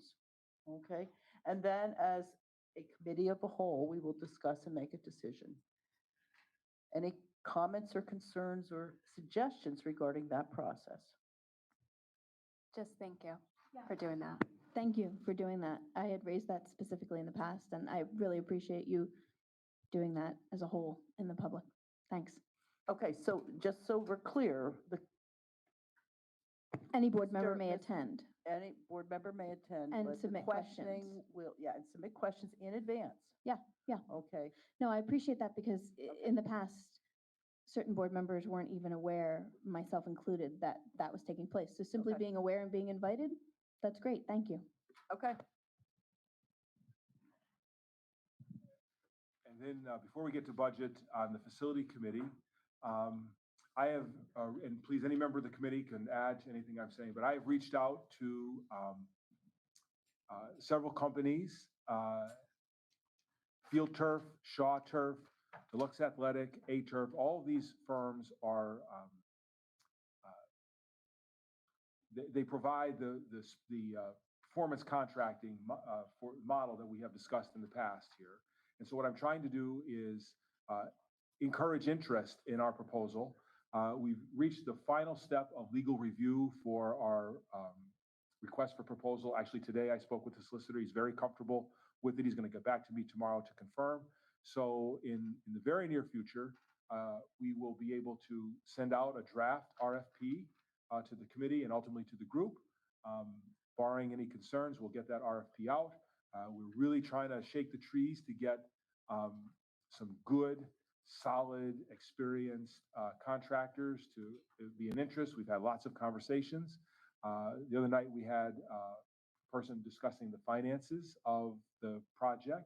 So we continue to move ahead and we'll keep everyone posted, but we're out to the point where some perhaps exciting things are about to be happening. Can I ask a question? Yeah, sure. I know you had sent, and just remind me, I had asked about the safety of artificial turf, and I know Yes. you'd mentioned, you sent it out, and I think we discussed it. That was from Architectura, correct? The information that you received? It was, I think the email was from Architectura. Some of the information might have been from another source. Because I think it might be helpful to get another source, just because that interest is, in installing turf. So I think it would be helpful to those, and because more have raised that concern to me in the community. Sure. I don't know that issue has been entirely quelled out Sure. there. So I'll I see. just, and I don't know enough about Maybe it. I'll give you a call, because I think. I don't know if you know, Bill, or. Well, what I would suggest is, one, we have this tremendous resource called Google. And if you put I know that all in, about Dr. Google. there are a number of studies that were done at Penn State University and a number of other, let's say, unbiased sources Okay. that you can go in and review. And I mean, there's probably hundreds. To save me of time studies. since you've done it. What's that? To save me some time since you've already done it, it sounds like. So to save you some time that I've done it, if you're open to that, I am. it is inconclusive. Yeah. That is, there is any what I direct figured. relation to turf and a higher or lower incidence of injuries. It's hard to prove. It's essentially Not injuries, I was worried about grass. cancer. Well, and the cancer, if you go into that specifically in the field in Oregon, I believe it was Oregon or Washington State, it actually comes down to the gloves that the goalies were wearing. Had a known carcinogen in them. And you think about a goalie and playing, you're touching your mouth, your face a lot. So in that particular incidence where there was a field where there was a high incidence, I believe, of lymphoma, once they tracked it back, it actually had to do with something other than the field. That said, much of the thought is around the infill. And there are certainly alternatives to the ground tire material that can be used. There's a Nike fill and a variety of others. But I would also submit to you that if you look at major institutions, medical institutions, and their fields, they're usually turf. Hopkins is one that comes to mind, okay? And a variety of others that if there was a real strong correlation, I doubt that they, the NFL, Major League Soccer, and all these other facilities would be putting in a field that has a known cancer risk. Right. And would probably at this point with the NFL and others see a much higher incidence. But again, it's like anything today.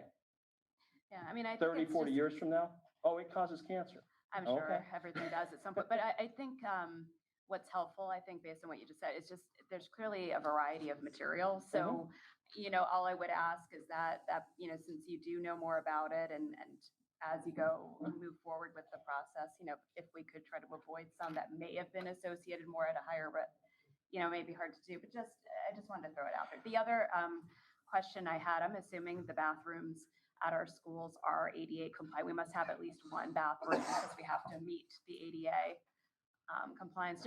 I would just ask that in future meetings, since it was just brought up. I'm not going to ask you to answer, but by that student with respect to the nursing bathroom, if we could just please look into that. For sure. I have large stars around that. Great job being presented by the. Yeah, and then for the record, when I was taking a tour at the high school with Mrs. Gabriella, we went into that area and saw that. So it's on my list of things once we get our comprehensive plan together, which Dr. or Mr. Pepe is working diligently on putting a 5-year comprehensive plan on all facilities. That is, you're working on a detailed analysis and audit of the current state of these buildings and everything else. And with that, I would say it'll be Dr. Serene in there. And then just quickly, because you're going to head into your presentation, Mr. Pepe, is you're working with, on that plan, you're working with the new Director of Facilities, Michael Rohrbach, and getting a series of suppliers in to look at these things to see, so we can put a plan together. And not only from a timing and urgency standpoint, but also from the budgetary standpoint and fiscal standpoint. And, just to note, that was lacking previously. And that's one of the reasons why it will take a little bit of time to get that together. Yep. I can give you a quick update. I have a roof specialist coming in, and we're going to start the roof analysis on Wednesday. And that will be Mr. Rohrbach, myself, and a gentleman from SR Roof Products, the manufacturer rep. And we are going to start inventorying the roof, including taking core samples from each of the roofs. And we're going to look district-wide at all the roofs, whether or not they're a newer roof or an older roof, so that we can catalog the roofs and the conditions. And as we start looking to plan out a 5-year plan, we can look at which roofs are, either red, yellow, green. And also that's going to include, Mr. Rohrbach's already been looking into installation dates, warranties, so that we can get a full comprehensive look at where everything is. And that will also carry forward to the HVAC and everything from rooftop units to ventilation and exhaust fans. And we certainly are making the same notes about looking internally as far as bathrooms as well. Yeah, and other But all of facilities, that's going to yeah. come up. But the key there was all facilities, and correct me if I'm wrong, but, in the previous proposals, there was nothing in there regarding the middle school, and we have some significant issues there that need to be addressed, and this comprehensive plan will cover that, as well as administration building and everything else that you've got to work with. Yeah, we're even looking at everything from windows, doors, brick repointing. Mr. Rohrbach, on his first day, I took a tour with him through the district, inside out, starting to look at those items. And it was also so he knows where all the schools are and who some of the people are. And I have to tell you, between the building principals, the head custodians, everybody was very receptive to that type of operational inspection, so that we can try and build a better district moving forward and start planning our activities versus putting out fires. So we're all in on that. If I could, I wanted to go back to the ADA thing, and unless I'm off and I missed a construction project, the high school, I think the last time it was touched was back in 2000, 2001. I suspect that what was done at that time from an ADA compliant is much different than for Hopewell, for example. And I think we need to be very deliberate that in order to make sure that our facilities are open and accessible to all, that as part of this process, and it sounds like it's very much part of it, that we need to, in all of our buildings, have a bathroom, or ideally a couple, at least 2 bathrooms that are fully ADA compliant to 2022, 2023, as we go through this, so that individuals can do and access and not necessarily need assistance for an individual that has their home set up that way or can access another business that's fully open and accessible. I think we need to do that too, because it was kind of a frustrating point with discussions that I've had previously with our old building facilities director, that it never seemed to be top of mind. It was honestly, it's been one of the key things. When you go to our stadium now, our idea of ADA compliant is a separate ramp, that there's no seating for family. And we fully thought just putting somebody on a wheelchair there was okay. It's not okay. You go to other facilities and even the the auditoriums, the theaters, the everything, even the gym, those facilities that are more modern are built so that individuals who do have either wheelchair or other considerations can be in amongst the others attending. It's not like a separate event where you go because you happen to be in a wheelchair. A little sensitive to it for a variety of reasons that we just need to address that as we go through our facilities plan. Yeah, and I think two things that pop up with that. First of all, when we're talking about stadium project with the architect redesigning that, that's going to fall in part of the project, has to. Because once you touch it, you have to bring it up to ADA compliance.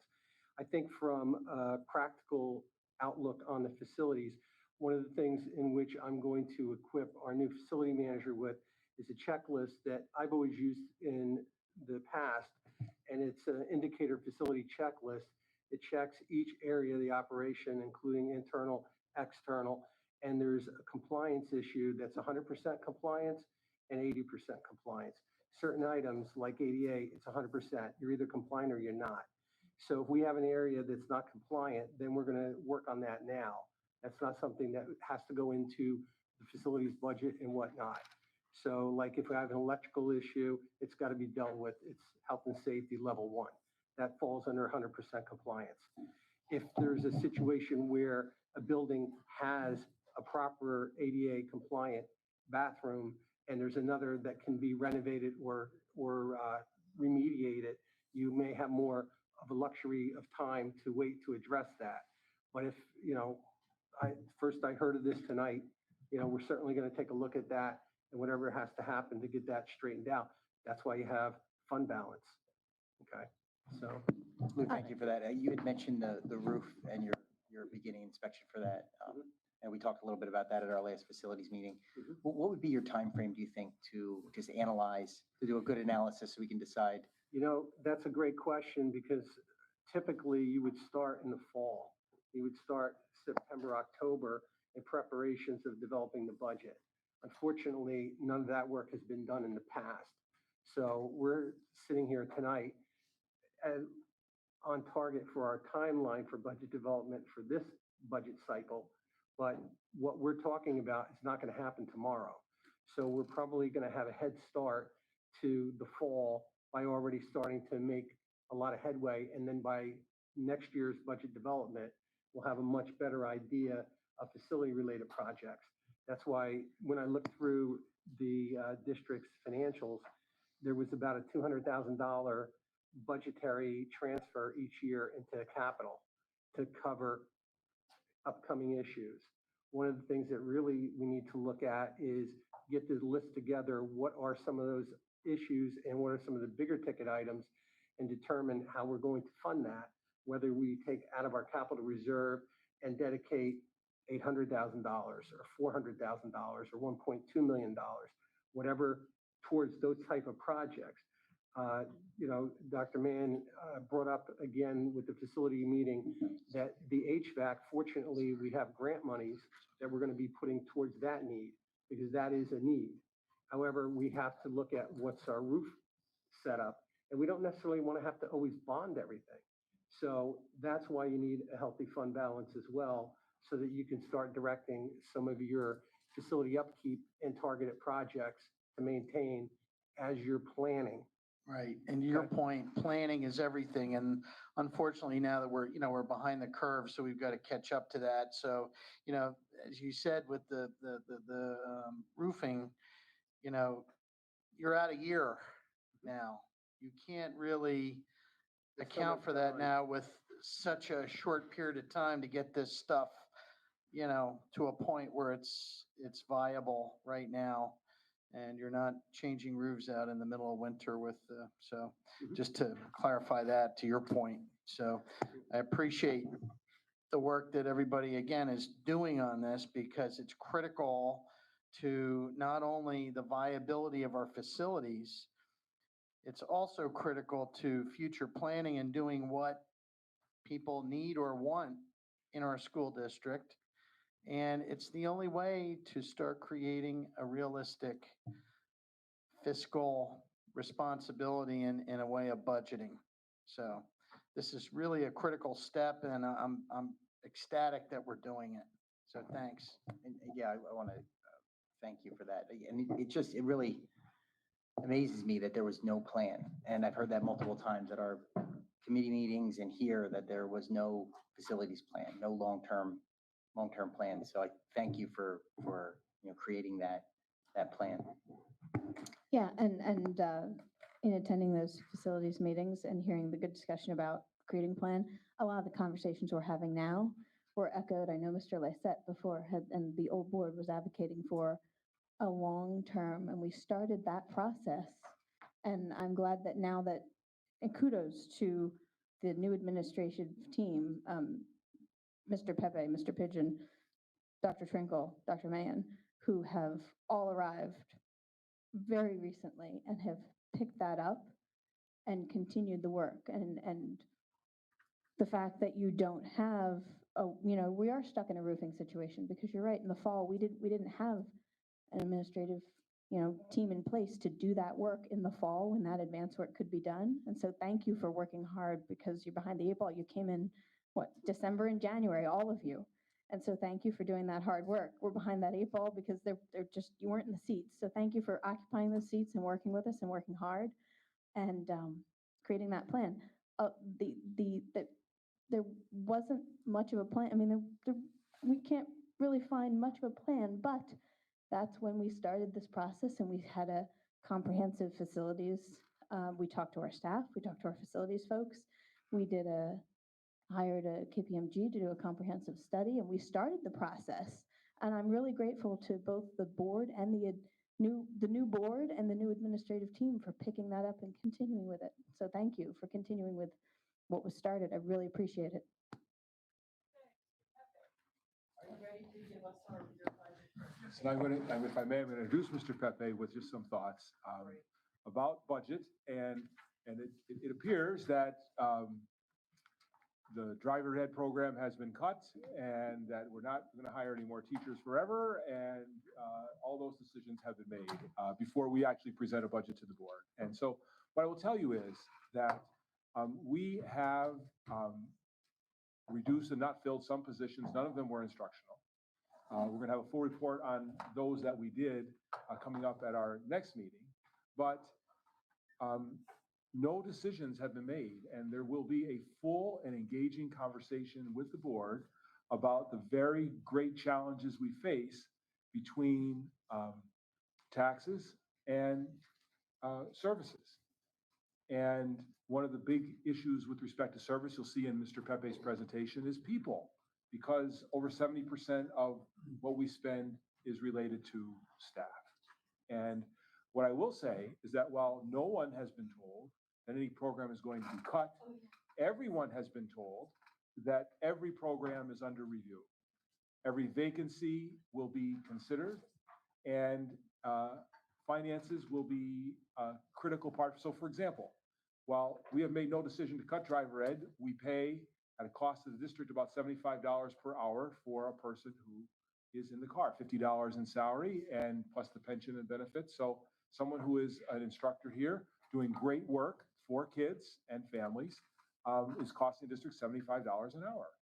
And so we will be questioning those things, all right? And we'll be bringing that information to the board, and we will together be making a decision. But rest assured, we're not doing unilateral decisions and cutting programs for kids and people and teachers without the board's input. So then just so I understand, I mean, so On the Road has not been cut. We're going to start looking at it. Yep. And then teachers, so we have had, I mean, I've certainly noticed on the agenda that we've had a number of teachers that have, retired, right. Including at the last voting meeting. So I would assume then, because you want to be ahead of the game with respect to the upcoming school year, that we would already be looking to fill those positions, such as one that comes to mind is at the middle school, the social studies teacher for the 8th grade, because he has a very unique class, actually, Dr. Orr has a great class. So I know that class in particular is very large. It was larger than the other classes, like 2027 and 2025 before. So I just, I just want to make sure that while I'm all for fiscal responsibility, I just want to make sure that the areas that we are looking at to cut are considered superfluous, because I don't believe that increasing class sizes or diminishing the amount of teachers, because I do think that people come to Southern Lehigh for a reason. I'm one of them, and smaller class sizes, more interaction with your teachers, right? That's what kind of is a draw for our district, being able to participate in more sports because we're a smaller district. I think that those are the types of things that draw people to our district. I want to ensure that those are carried forward, because we've been dealing with a lot recently. Right. And what I would say is that we will not post a position because the position existed before. Right? That every position will be evaluated. And with respect to class size, I think that we need to come back to the board to say that, if we don't fill this position, class size will go from 25 to 30. I think that would be terrible. Right? But if we cut this position and class sizes go from 17 to 22, then a discussion can be had.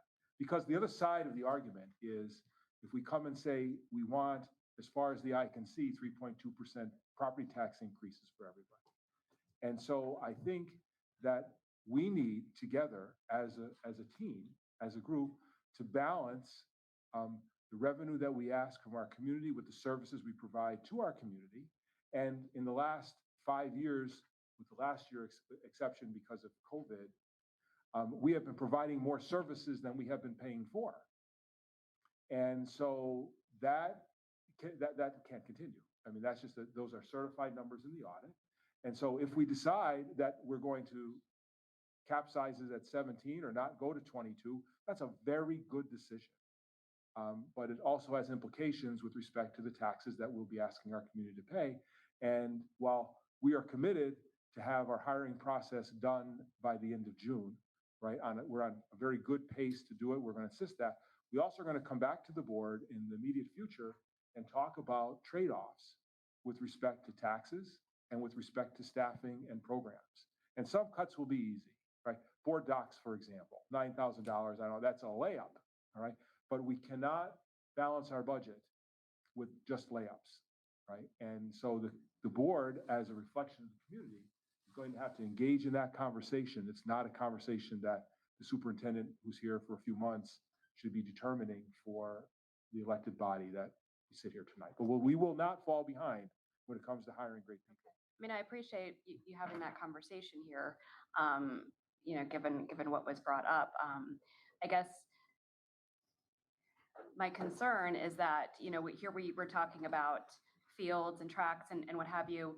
And at the same time, we are investing resources in dealing with gaps that we're seeing with testing, how much of it is related to the COVID situation, how much of it is something that was a trend that we've noticed that preceded COVID. I want to be careful. You have to be careful with respect to timing too, right? Because if we are seeing some signs that we're starting to drop a little bit, that's probably not the best time to, I guess, make decisions that impact class sizes in a way. And I certainly would want, because I'm not an expert at what point, it depends on the age, right? It depends on the subject matter.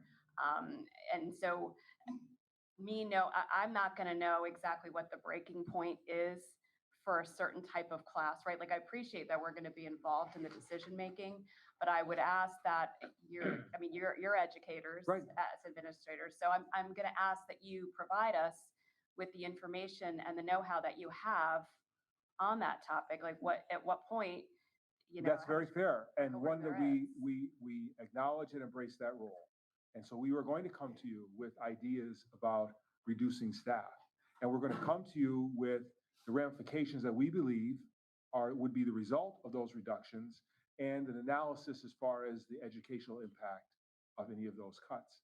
And then we will be able, and so I'll say, listen, I recommend we do this. I recommend that we not do that for the following reasons. Knowing that the board will make its own judgments based upon because I may come and say, look, I recommend raising taxes 4% or 3% or 2%. And that recommendation is informed. I've done a lot of budgets, but it's not for me to say, right? It's for me to talk about it in the context of this very challenging thing that none of this board asked to be facing, but here we are. So we hope to do it thoughtfully. And Dr. just, Serene. I appreciate that. I feel Bill, just, because I want to, I think it's on, no? Is that better? My apologies. Yeah, I think we want to empower the administration to do exactly what you just advocated for. I said it before, but I've been on this board a long time. There was a time we cut German. We closed Lower Milford. I voted against the $60,000 laser engraver.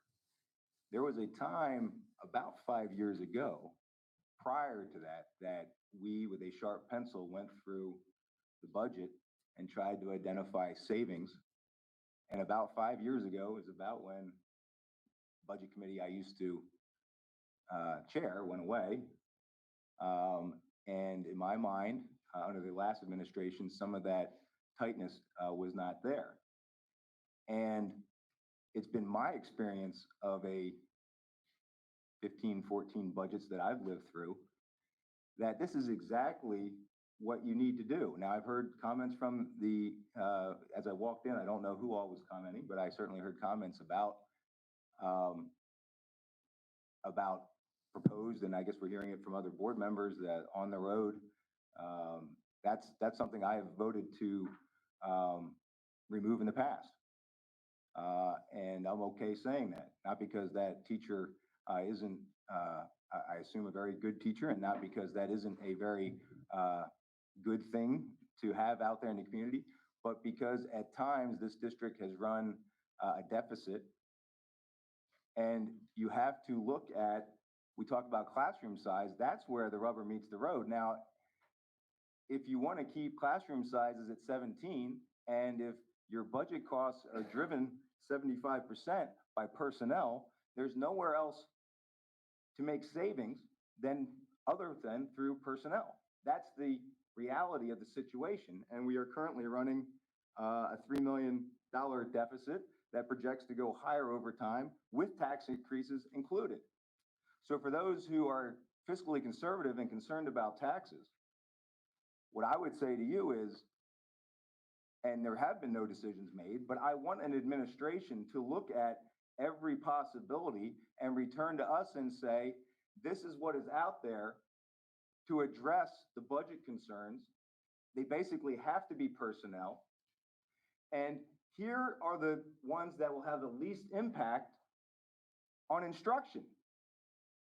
And that is, I 100% agree with that. And it sounds like that's what we're looking at.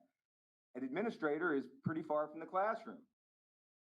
Quite frankly, a driver's ed is pretty far from the K-3 curriculum that we heard tonight.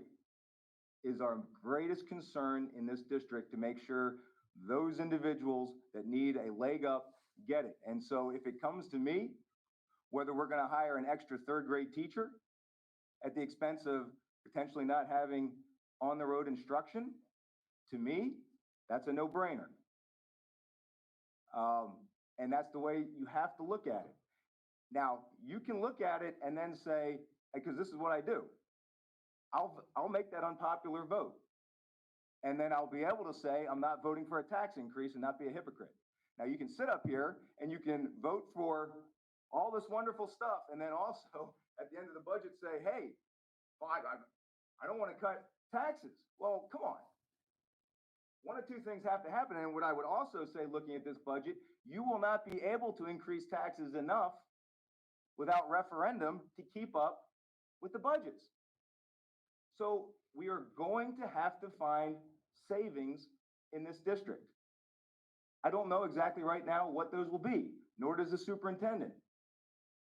But to say to the superintendent tonight, well, don't look at retirements, don't even suggest an overview or to look at those things, is foolhardy. Of course you have to look at those things. We have a budget agreement that doesn't allow us generally to fire teachers. That's not the way it works. And so really the only way you can address these things are through retirements. And you look at each retirement and you try to determine how can we do things better at a lower cost. So I don't know what this all looks like, but I want to certainly support the administration in their efforts to set us up for options. The last thing you want to do is to get into the spring with no options because we've told the superintendent, nope, that's off limits. Nope, don't do that. No, we can't even talk about this. No, none of that. And then wonder why we have high percentage tax increases and wonder why we have to go to referendum. There was a comment when I came in, and I don't know who was talking about it, and their point was, well, we've heard all these dire thank you ahead. And the reality is they have been accurate. We've been spending more money than we've been taking in for 5 years. We are not the federal government. The reason we could do that is 10 years prior to that, 15 years prior to that, the wisdom of the board that sat here before that took a sharp pencil and built that funding balance that we're currently spending. And they looked forward to the future and said, let's not put people in a bind 10, 15 years from now. We are currently doing the exact opposite of that. We're spending more than we're bringing in, and we're setting up the first graders that are coming into our district right now. Parents, if you have a first grader, a second grader, a third grader, they're in this district for the next 10 to 12 years. If we don't fix this problem, you will see much higher class sizes and other things because it's gone unaddressed. So yes, I believe this administration is willing to look with open eyes at the problem and recommend to us solutions to the problem. And it takes some bravery to look at it and sometimes make difficult decisions. Is driver's ed a great thing? Yes. Is that teacher a great thing? Yes. The question is, what are our options? And do we have options? And I want to be careful, and I want to, again, support the administration and at least going out and looking at, to say tonight, hey, what are you doing looking at that change? I think is crazy. Of course, we got to look at the change. Doesn't mean we're making every change, but we've got to look at all those options. They have to be presented, and we have to look at them, and we have to understand money is not unlimited. So I'm sorry to get on that. It's kind of near and dear to me because it's something I've lived for many, many years, and it's difficult. It's very difficult, and it's hard to take those votes. And it's hard for an administrator to get up here and tell bad news to the community on some issues. And I think it takes courage as a board member and as a superintendent and as an administration to do that. And sometimes it takes courage to make decisions that are unpopular because at the end of the day, your options weren't that great. You had limited resources, and that's what we have. PCERS drives this. Healthcare drives this. Personnel drives this. We have no control over that other than the number of employees we have. That's the only control we have over it. And that's what I want to say. And I do want to encourage Mr. Pepe. I have the utmost confidence in this team to provide us with some very good guidance. And I hope the community will understand that there are some tough choices ahead. And sometimes they need to be told that. And that's the reality. Sorry. Thank you. Is that we are going to get those recommendations along with the consequences of those recommendations. Yeah, I mean, I was certainly not asking for anything different. So let's move on and look I- at Mr. Pepe's presentation. I mean, I I'd would like to agree add that one thing the from a- positive comments with respect to Mr. Pepe, I agree with that. I certainly was not myself asking for anything other than thoughtful conversation moving forward. I do think it's important to know historically, Southern Lehigh did not raise taxes for years as opposed to other districts. It's all coming up. Yeah, so We- sorry to steal your thunder. So we kind of ended up in this situation. The years prior to that, we were the highest raising taxes in the state. I hate So taxes, let me be clear. I'm just saying to say, we can cherry pick the period of time. The reality is this district I'm has, not cherry on picking, the but whole. you brought up history, Yeah. so I thought it Right, was what important. I'm trying to say is, if you say there's a period where we had low taxes, which I think is a good thing for our community, what I'm trying to tell you is, in the period leading up to that period, we were among the highest at raising taxes in the state. And so the reality is, this district, over a period of 20, 25 years, has raised taxes at about the norm in the state, which is a good thing. But to say that somehow we haven't raised any taxes and that's what's got us into this, that's not accurate. It's a pendulum, right? Like in stock markets, right? It goes back and forth. So, Lou, if I could just add kind of a philosophical thing that I'm coming at this from, I think it was at the end of March, we approved in the expenditures, there was a bill in there for Verizon Wireless. I think I questioned it. It was somewhere around 25 grand. And I come at this, if you're telling me that I'm cutting driver's ed, but we're keeping district phones in staff's hands, I'm a no. Because I think we need to go very quickly to a bring your own device. Maybe we give a small stipend of what the portion of that phone being used for school business is. It might be $25 based upon what a monthly plan now costs from Unlimited. But unless these cuts are shared across the staff and the students, something like cutting driver's ed, I'm a no. Unless we're also cutting district-provided phones and other district-provided devices to individuals. I can't support that. My understanding is we're gonna have an opportunity to talk about these line item details, and that's what I heard. So with that, I would like Mr. Pepe to give his presentation, for us not to put the cart before the horse. Come on. I can talk loudly. Mr. Pepe, please. Thank you.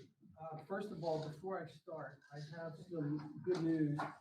We received a check for the food service. We can't hear you. You need to speak into the microphone. We have no microphone up here. WFMZ.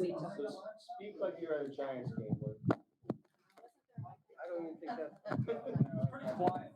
I was gonna say he was a Giants fan. I'll do the best I can. So as I was saying, we did receive a check for $7,580 from Giant Food Stores. And they had selected our district during the month of January and February as part of their roundup. The assistant store manager and customer service came to actually present the check, Nicole Nappenberger. And what's really neat is she is a Southern Lehigh graduate. So it was pretty neat for her to come and do that. And any checks I will take to the district. Okay, so I'm gonna try and project as best as possible. But as you can see, we're still right on line with the budget timeline.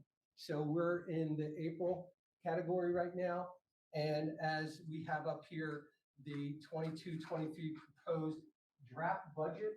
And that's important to understand, draft budget, because a lot of these things we're talking about are all in the budget at this point. So driver's ed program is in the budget that's presented to you tonight. As Dr. Mann said, that does not mean that discussions are not going to continue and certain items may end up coming out of the budget before it's finalized, and a finalized budget will come before the board in May.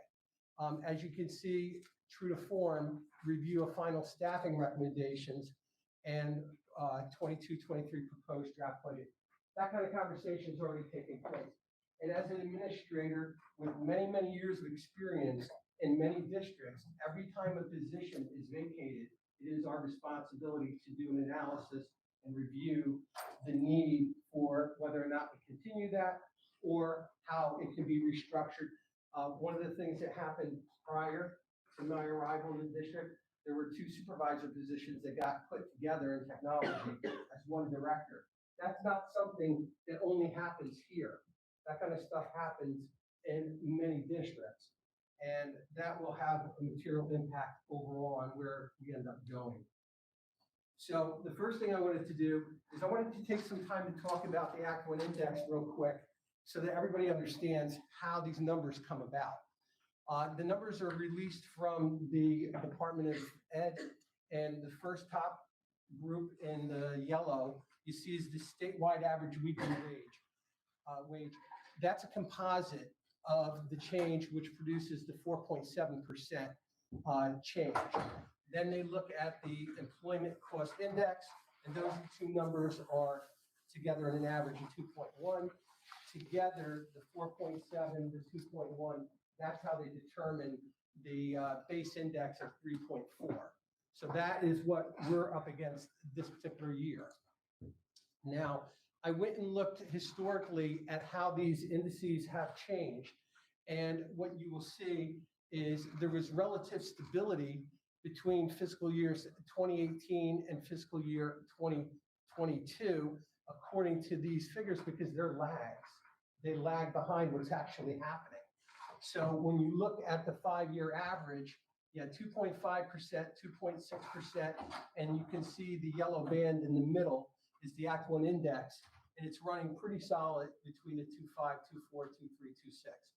Now you see a big jump in fiscal year 2023. I look back at the presentation last year. A lot of what I'm telling you, you've already heard if you were on the board last year, because the significant increase in the state average weekly wages was largely driven by job losses in low-wage workers in calendar year 2020, and due to COVID-19 pandemic and related mitigation efforts. A lot of that's why everybody sees the for hire everywhere. So what that means to us is that we will start to see a reversal of the trend, and we will start to see the indices come back down. Okay, so how it actually works. The maximum percentage is in the district millage rate. It's equal to the base index, which is what we're governed by, or an adjusted index, depending on your district's aid ratio. We do not receive enough ratio of aid to get an adjustment there. So that's the first part. Then the base index is calculated. I just showed you how they come up with the two different indicators, put it together, and anybody with less than 0.40% has to follow the base index, and again, that is us. So how have we actually done historically against the index? I thought that was really interesting to understand where we've been before we start looking at where we're heading. And as was already pointed out tonight, in 2015-16, the district had a 0 increase against a 1.9% index. There was another 0 increase in 2018-19. And then fiscal year 20 was 1.3, 2.6, and last year was 3%, and currently against the 3.4, the plan was another 3%. And again, this is a draft budget. Everything that you're looking at is in draft form. That does not mean that it may not change. It can go up, it can go down, it can stay the same. So I graphed it out because I think it's really imperative to kind of look at how the district has performed against the index. And if you look at from fiscal year 16 to fiscal year 21, they were under the Act 1 index significantly. At 2.6, we actually hit the index and we maxed out. In other words, raised the mill rate up to what we were permitted to, and it was 2.6. And last year it was 3%. That was at the top. Now you see the trajectory coming down as part of the plan to find a balanced budget. And this is taken in consideration that the growth of expenditures continue on the same trajectory, that the revenues come in at the same trajectory. So you can turn around and look at the deficit, and you can cut your expenses to come down to meet your revenue, and you wouldn't have to raise your taxes.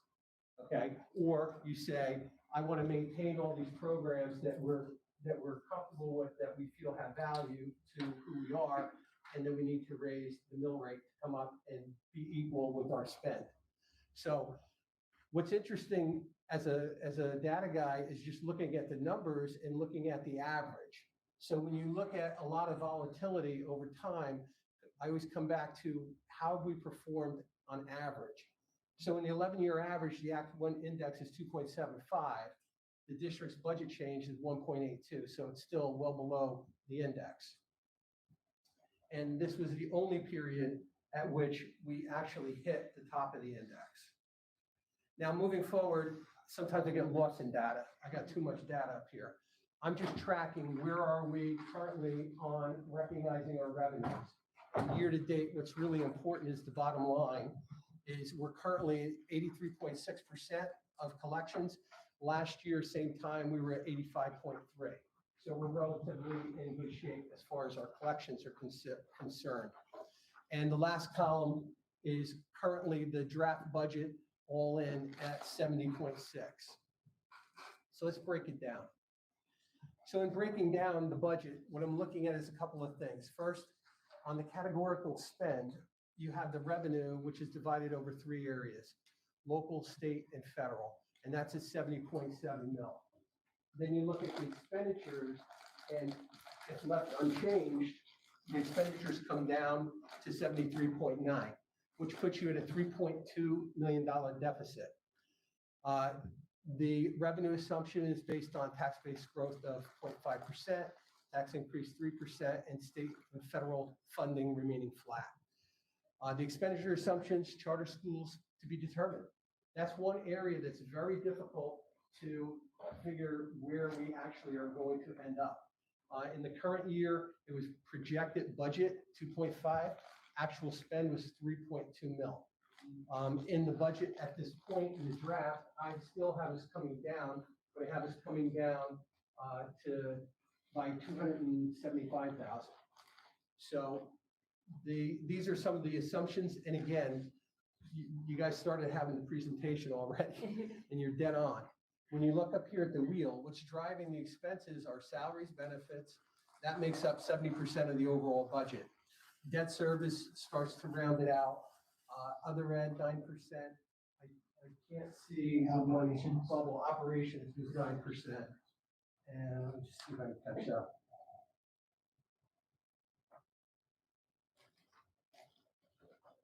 There we go. And technology is 2%, and that little sliver is curriculum, and that's 1%. And when you look at something like this, what's really always a driving force as an educator is how much of what we want to do, we're boxed out by what we have to do. What are our contractual obligations? And that's where the wheel kind of shows that. So now moving forward, let's talk about expenses. The biggest change in expenditures are the top 5, we already spoke about. And I can pretty much tell you, no matter where you go, these are your leading top 5. And it starts with benefits, salaries, and benefits is not just health benefits. Benefits encompasses everything from pension to life insurance to other benefits that are contractual and that we're obligated to continue. PSERS is a big, huge number that's going to have to be in there. You can't not pay the bill. It's like not paying your taxes. Salaries and wages are pretty much running at 3%. Charter schools, there's the 250, and these are the increases. 1.3 million increase, 881,000 increase on the load, 250,000 increase. I presented the budget for the Lehigh County Technical Institute. That was an increase of 122,000, largely driven by increased student involvement. The technology plan, you start to see it falls off, 21,000. And then on the other side, these are already areas that we have reduced in development of this budget. And they are down 3,000, 5,000, 7,000, 8,000. And then you get to building budgets down 45,000. And a lot of things that go into some of those numbers, I met with each of the principals. A lot of those reductions are actually driven by the principals when they're going through and doing their job as administrators to look at what the needs are. And sometimes, I'll see a number where something went down $25,000 just to come top ahead was in one of the elementary schools. Ryan's school. He had a program where he reduced it by $25,000. Why? Because it's no longer funded in his budget. It's now something that's going to be funded out of technology budget. So it doesn't necessarily mean that something got cut out of the budget or taken away. In that case, it was simply reallocation. So overall, the net increase in expenditures is still up 2.4 million or 3.4%. Can I ask a quick question? I'm sorry, in case we don't get back to and I forget.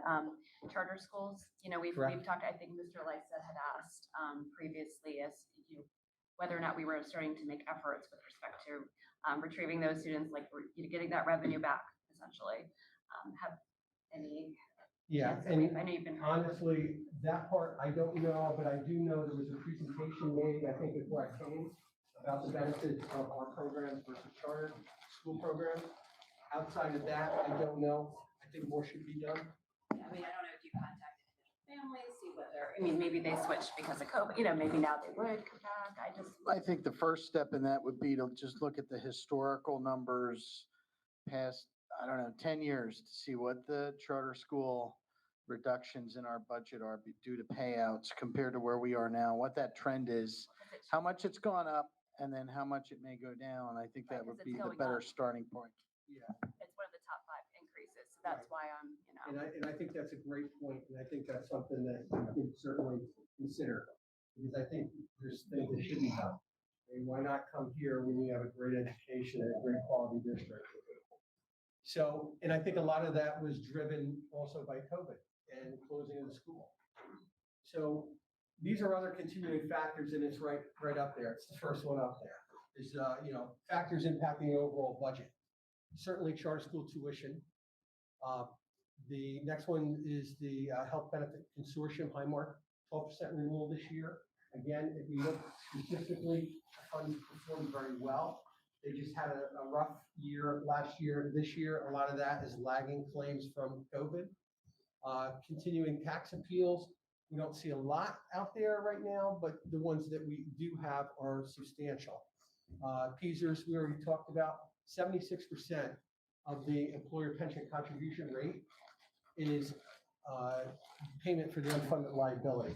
And, that unfortunately is something that I don't see changing quickly. Average salary costs, give or take, average around 3%. Tax-based decline in recent years. This I thought was really interesting because I borrowed this slide from last year's presentation, and Henna and I had spent some time talking about this issue. I'm going to blow it up so you can see it a little better.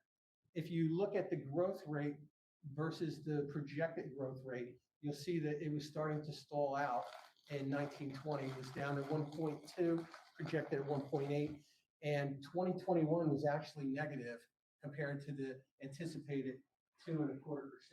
That's huge. So that's one of the numbers that I'm constantly looking at. So what I did is I did a little bit of investigation on the county website to look at where are things now. And I have some good news, and that is we're starting to see a recovery in our tax base. So this is as of like last night, okay? The April numbers came out for, April 8th. So it was over the weekend, up 2,860,352,900. That is the rateable base for taxing for the district. That's what everything is worth. So I went back and looked at these numbers to see how that's changing, to see what the trajectory looks like. So April of 2019, it was 2,806. By April of 2020, that number went up to 2,839. That's great. That shows you the growth we talked about. By April of 2021, it came down to 2,833. So that's 2,833,000,000, or a reduction of close to 0.25%. That's a lot. So the good news is, as of December, the number was up to 2,847. Last month, it was up to 2,856, and the number I just reported to you is 2,860. So this is an area where we absolutely want to see growth, because that will help offset our budget, because it ends up building a better yield of revenue. So now this form, I'm gonna try and walk you through, because it looks a little more complicated than it is. But it's basically a breakdown of the projected budget currently, and then looking at forecasting outer years. So let's start looking at this first line up here that I highlighted, and that's the expense. So with the total expense at 73.9 against current revenue that's derived from the mill rate, and the mill rate is the next line down, 16.92. That yields 70.6. That's where you see in the handout that I gave each of the board members, the difference on the next row up, and that's the deficit. So that's a projected deficit of 3.3 million. So if we do nothing as far as increasing the mill rate, so we say we're gonna have a 0 year this year and every year moving forward, we would see that top line that's highlighted in yellow right now, that would go from 3.3 to 3.9 to 4.7 to 5.2 to 6.1. And I would leave, because you can't operate that way, okay? So what I'm proposing here is that you stick to the plan of a 3% this year, and that would increase the mill rate by 51 cents, and/or you have offsetting reductions, and as you reduce expense, you would not have to raise your tax rate as much to get to the same point. But even at 3%, or adding 51 cents to the mill rate, you're still not going to cover your deficit, because it would improve your situation. But as you see the line I just moved to, it drops you to 72,124,935. What it does do is it reduces the use and drain on the fund balance, because now you only are using 1.8 million in order to balance that budget. But understand one thing, because I'm a finance guy, with fund balance, we talked about roofs and things like that. It's a great use of fund balance. When you're throwing fund balance at a budget, all you're doing is artificially deflating the true cost of your budget. And once the money runs out, then you're gonna have a problem, because you're gonna have to spike the tax rate, but you're not gonna be able to, because you have one index. So then you're gonna be having major cuts, and we're not gonna have a couple of people in the room, we're gonna have a bigger room. So when you look across here, if you continue the plan, what I looked at is by fiscal year 2026, you would have your blue revenue in line with your actual expenditures at the current trajectory of both. And the other interesting part to this is fund balance. Fund balance stays relatively intact, even though we're utilizing the amount each year to get to this point. I'm gonna go back on this line here. So this is using 1.8 this year, 1,065,000 next year, 588,50,000. Because as you see, it's starting, the increase to the mills are starting to pick up the balance, okay? And I think I have another slide here. Okay, so this is something that is not in the budget, that has to do with positions. And we wanted to make sure that it's clear, because this has nothing to do with our budget development. This had to do with ESSER 2 funds sunsetting, and it's $782,490. It makes up 6 long-term subs, and they're up here is 1 English high school, 1 math high school, 1 special ed high school, and goes down, 3rd grade teacher at Hopewell, and then 6 aides. Now, these were temporary positions that had no budgetary impact, because they were offset with grant monies for a specific category of addressing learning loss from the pandemic. These type of positions were put into districts across America as part of the utilization of the ESSER funds. So those are not in moving forward, and they were not intended to be when they were put in. So that's pretty much it at this point. I'm sure you have some questions. Yeah, I'd like to just quickly give a synopsis of just regarding facilities. You know, if we turn back the clock just for a second, and we had basically a $65 million plan that was about to go forward, if that were to move forward or something thereof, how does that equate to your budget and projections? And why is it or why is it not an acceptable solution moving forward? What it would do is it would increase load on the expense side. So in the current situation with the project that is moving forward, I had to budget $200,000 of additional debt service to cover interest payments for any bond and or bank loan. So kind of do the math, if it's 200 to cover 10, it would be, times. It's 10 times, it would be 10 times, so $2 million, I think. Right. Top of my head. So in other words, that would have been another $2 million in additional monies required for the fiscal budget in order to offset that portion, not including the shortages that we have now, right? I think it would have been about $1 million. Okay.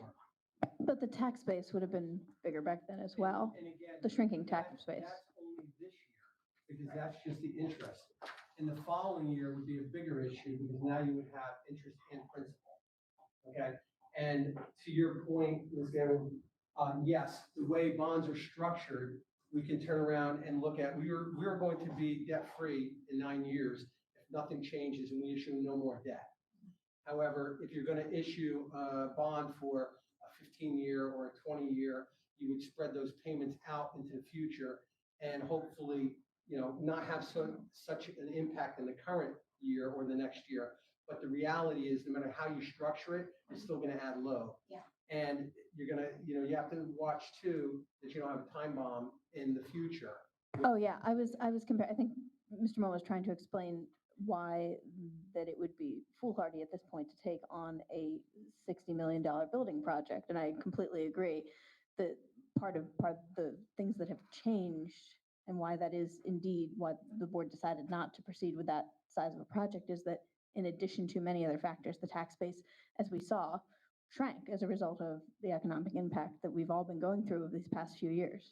But yeah, I agree, it would be foolhardy, completely foolhardy. I can't help but say it was foolhardy then. We couldn't afford it then. We certainly can't afford it now, Ms. Gaiman. But we didn't. We don't need to argue about anything we haven't done. No, no, but no, I just but we not didn't. to rewrite history. The $60 million idea was nuts when it was proposed. Yeah. And it was always nuts, and it continues to be nuts, and I'm glad we're not doing But it. the And board if never. we were doing it, the class sizes that we're talking about would be 30, because we built a whole bunch of stuff that we couldn't afford. That's what would have happened under that former plan. And I'm so thankful that Yes. we're not going forward on it. As am I. My point is that the board was presented with many different options, and to say that the board was going to proceed with a $60 million project was never approved, was never greenlit, was never, ever a part of the plan ever. And it would be foolhardy, but many different options were explored, and there were many board meetings where those facilities options were pared down and pared down and pared down. But yeah, I agree with Mr. Mont that a $60 million project would have been foolhardy, and it was never greenlit, and I'm glad we aren't pursuing a larger project. I agree. Well, and just a comment, History is a really good teacher. However, at this point, I really would like to focus questions directly to Mr. Pepe regarding this year's budget. So what do people have with respect to this presentation that they would like him to answer at this point? so my comment that I was going to make, it's still the same. When those discussions were taking place back in 2018, 2019, I believe our charter school expenditures at that time was around 1.2, 1.3 million. Okay. Those expenditures have more than doubled, almost tripled, due to individual choice and schools being shut down and looking at alternatives. People chose to put their kids into charter.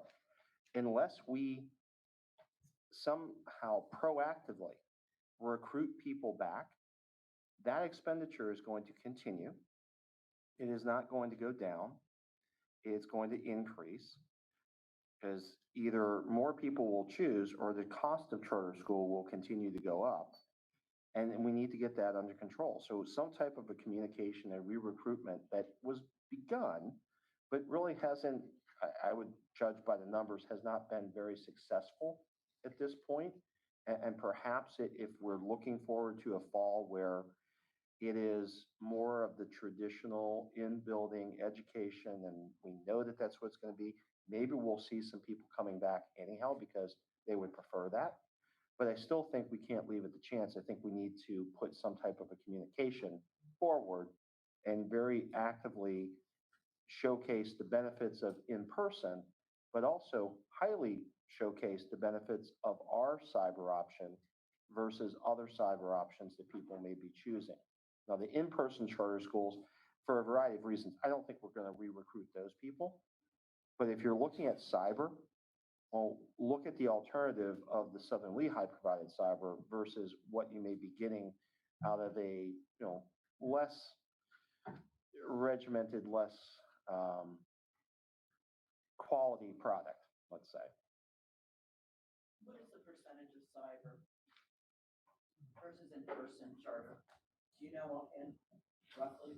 No, I know I presented that information the last board meeting. I would have to look it up again. I don't have it off the top of my head. I had two questions related to this, but go ahead, Ms. Martin. So what I'm going to propose here is that if we have any more questions regarding this presentation, we get them out now. What I'd like to see is a budget committee ad hoc, temporary, work with administration. Underline item detail on this budget and come back to the board as a whole. Any thoughts? First, any questions for Mr. Pepe, and then we can talk about the process. I just had a quick question about the, you had up there the positions that were paid for through grant money that were only here to help with COVID recovery, correct?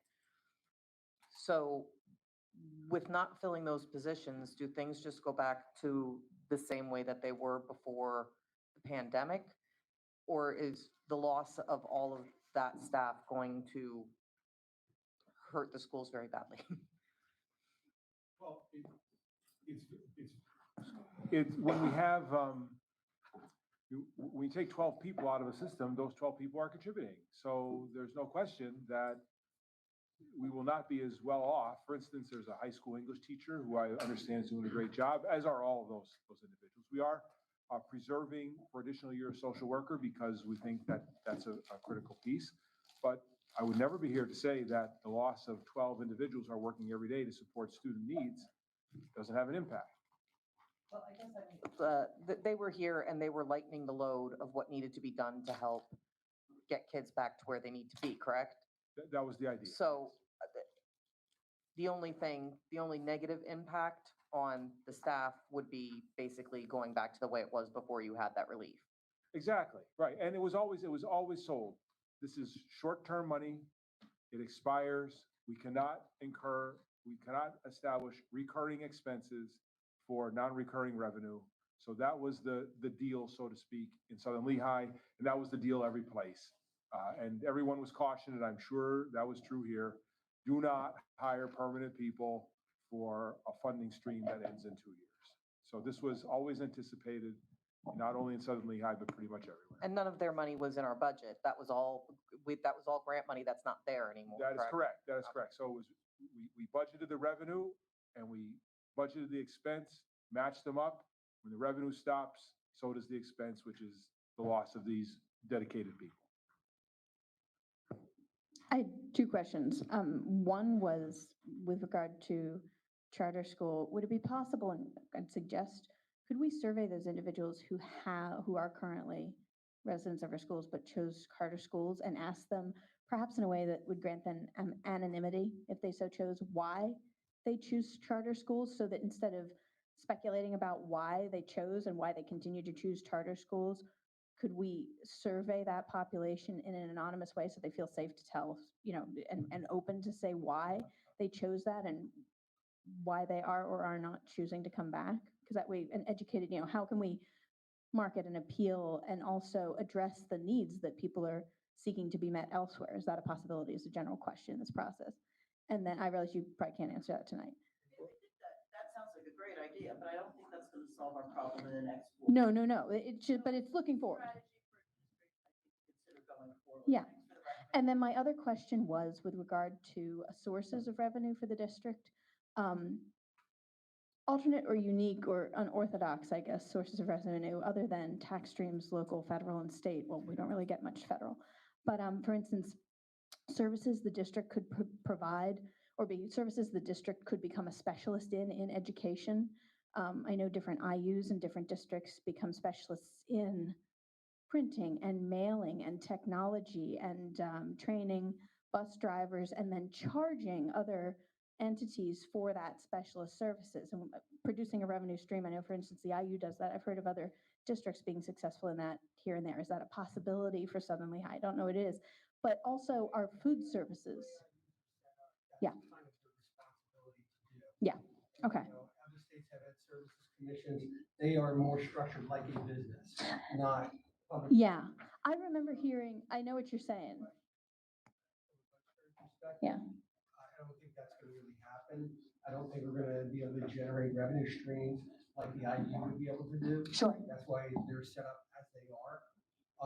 To answer your question on the charter, we have 47 students in cyber charter.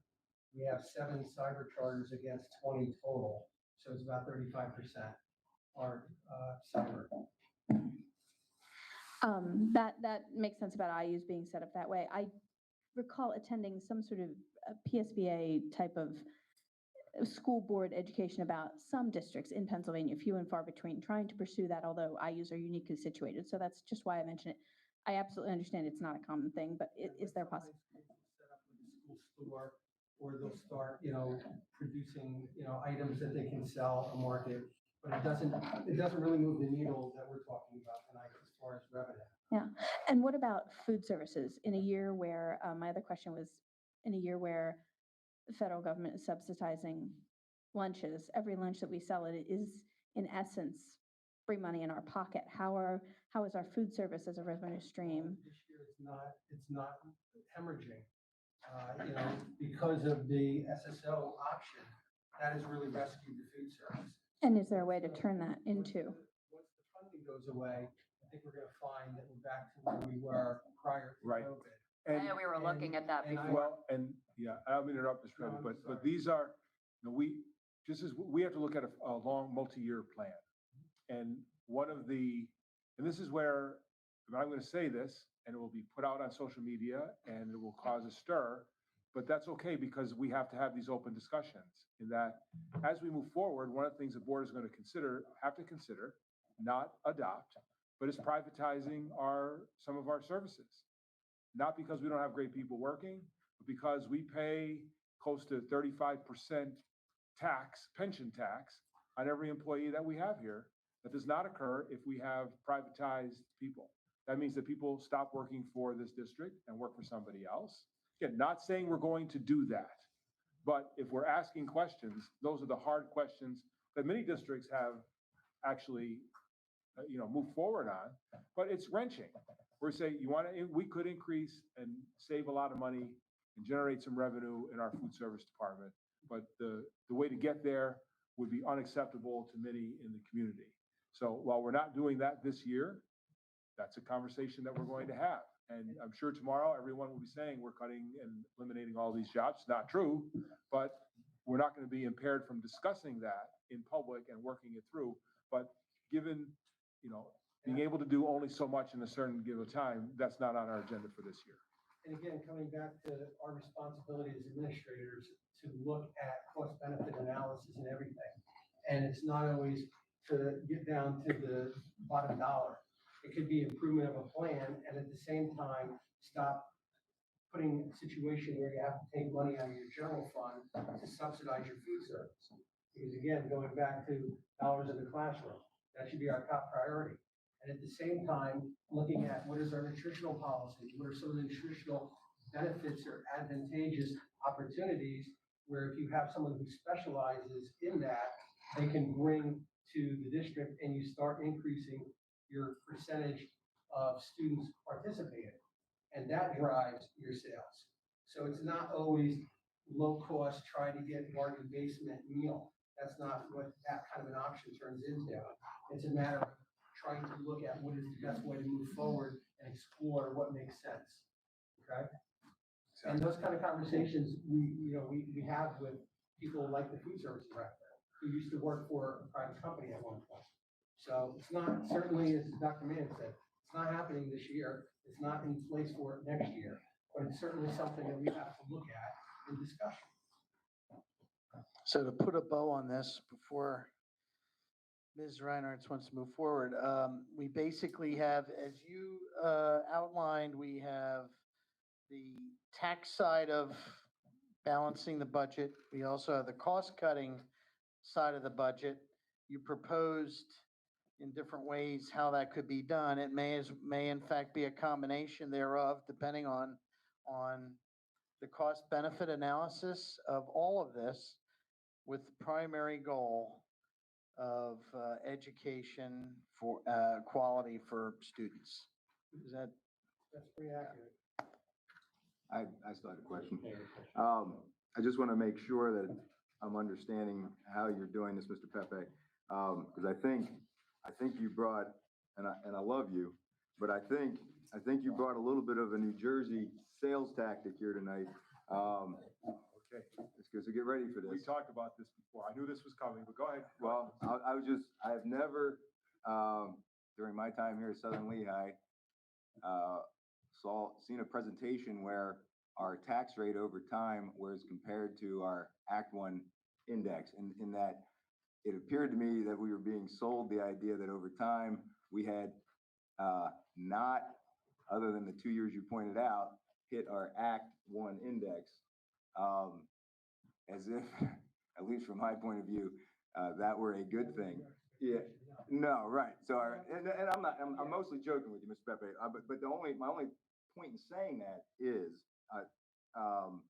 looking at, I assume you are baking in the tax increases between 2021 and 2022 and 2026 and 2027 to get to still not having more revenue than expenditures in 2026, 2027. Am I accurate about that? So I just want to make sure that everybody listening tonight, why I made that long statement when I did, is that to get not even to a balanced budget in 2026, 2027, you will be incurring close to Act One index raises of our taxes of 3% this year, 3% next year, 2.75% the next year, 2.5% the next year, 2% the next year, and 3% the next year. That is almost 20% more than what you're paying now. So if you're paying $5,000 on a house now, you'll be paying $1,000 more. That's real impact to our families. That's why I get fired up about it. Not because I'm so against taxes. That's $1,000 that isn't going to somebody's 529 account. And there are people that need that $1,000. It also isn't discussing the idea that that impacts our seniors in this community who don't have the luxury of going out and increasing their own income. They're on fixed Social Security issues, living oftentimes in homes that they've spent their whole lives in and watching this 20% hit them. That's why I take this very seriously. And I can tell you that in my history here at the Southern Lehigh, and again, this has nothing to do with, these guys didn't make this problem. Mr. Pepe didn't make this problem. So this is not, I'm not in any way casting any kind of dispersions on the current team. I'm trying to go back to my earlier argument is these guys are trying to figure out ways to avoid the 20%. Right now, the 20% is baked in and we're still behind. So I've never in my time here at Southern Lehigh looked at proposed increases of 3%, of basically Act One index. Everybody understand the Act One index is simply, if you go over that amount, you have to go to referendum, and nobody ever approves that. Basically, the Act One index isn't like some ideal. I mean, the Act One index is like the emergency cutoff. And so to be discussing Act One index like increases for the next 6 years, to my brain is like mind blowing. And so that's why earlier tonight, when the administration has the courage to come to us and say, let's at least consider ways of bringing down our expenditures, I don't think the community's answer to that should be, we don't even want to hear about it. Because there are people that can't afford that kind of tax increase in this community. That's the reality. And that goes to our people with the most challenges. We want to talk here tonight about breaking down barriers. I'll tell you how to break down a barrier to a kid who's got challenges is that. Give him $1,000 more in his family that can go towards internet. So that's my soapbox, but I hope, and again, it's because I started with the comment, is that I do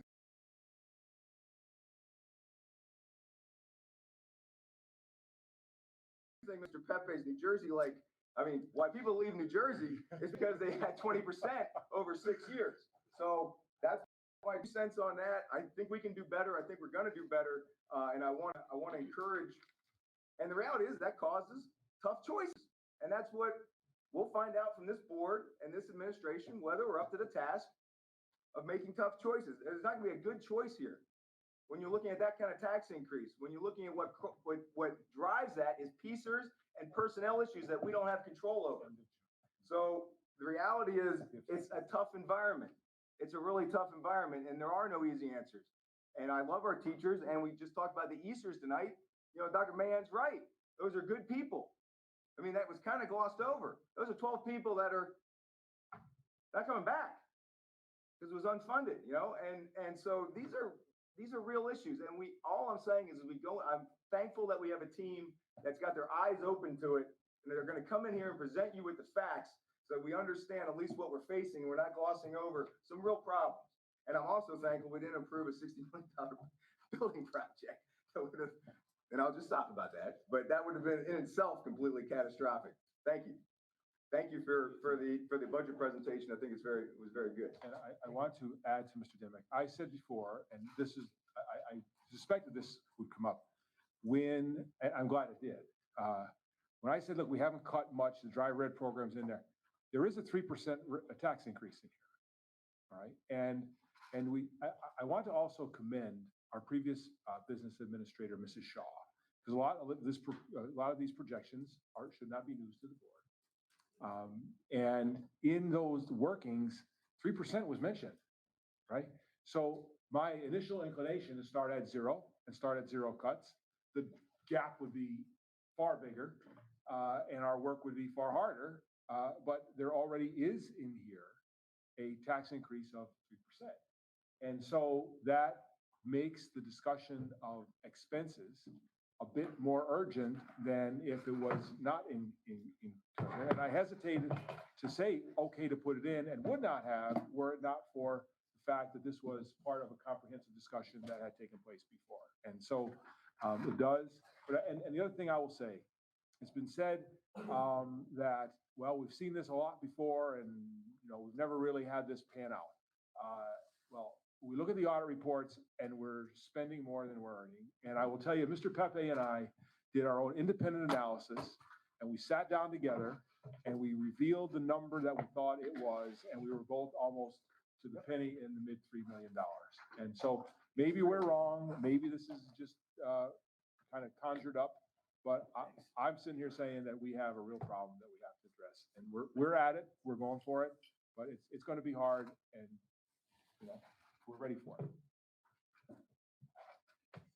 And that concludes our report to the board tonight. Okay, and with that conclusion of the report, for a process going forward, because there seems to be some historical knowledge and experience on this board, and some real passionate folks who are experienced with numbers, I think it might be beneficial for a small committee, a budget committee, to work with Pepe and administration to look at those line item details and come back to the committee as a whole, in order to reduce the taxes as far as we can without having to raise taxes. Where's the idea? And what are those compromises? And what is the impact of those compromises? So, any comments on that as a potential process? I would just say if you're going to do that, I would ask for volunteers to see who's interested in doing it. I myself, I don't know that I know enough about I know enough about the budget, but that's not my wheelhouse as it may be others. The only concern I have is that, this is a topic that clearly impacts everyone in the community, right, when it comes to taxes. So I know that it could be difficult to add on more meetings for community members to be able to keep track of. I know you'll report out, at the general meetings as we've been doing, but I wonder if having, this might be a topic, especially at this point, given the discussion we've already had, that we continue as a group.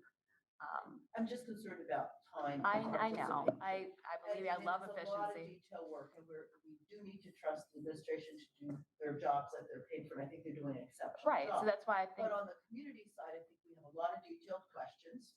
Certainly, Mr. Lice said, Mr. Deming brought up, and you brought up a few. And I would like those folks who feel pretty passionate about that to get together and come back to the board with a joint recommendation or where there are the differences. and I guess I feel like the administrators are doing a great job of presenting it in a pretty concise, directed manner. At least today's presentation I thought was really helpful. I mean, I'm just one person, so. Ms. Reinhardt, I'd agree with you in the fact that I believe a committee for that function, which is used many times over in many school districts, is probably a proper way to do it, to get a little more focus on it. As probably many people know, I'm a fan of having certain committees, not an overabundance. I think we have a hybrid solution at this point with committee of the whole for certain items, and we've, retooled the board meeting structure to handle that. But I think to have more of a smaller committee to look at this may be something we should entertain and think about getting some folks together or volunteer. And the key thing, and you touched upon this, but I don't know if everyone heard it, it's the amount of time that we have to get this done. If it continues to be only committee of the whole, you have maybe 2 meetings at most where that could be discussed. We're not going to get much out of it. You need to have a frequency of almost weekly meetings over the course of the next 6 weeks to get to a point where we have a budget that we can vote on by the point that we need to. So I think that's And the community has put the faith in us to be correct. watchdogs.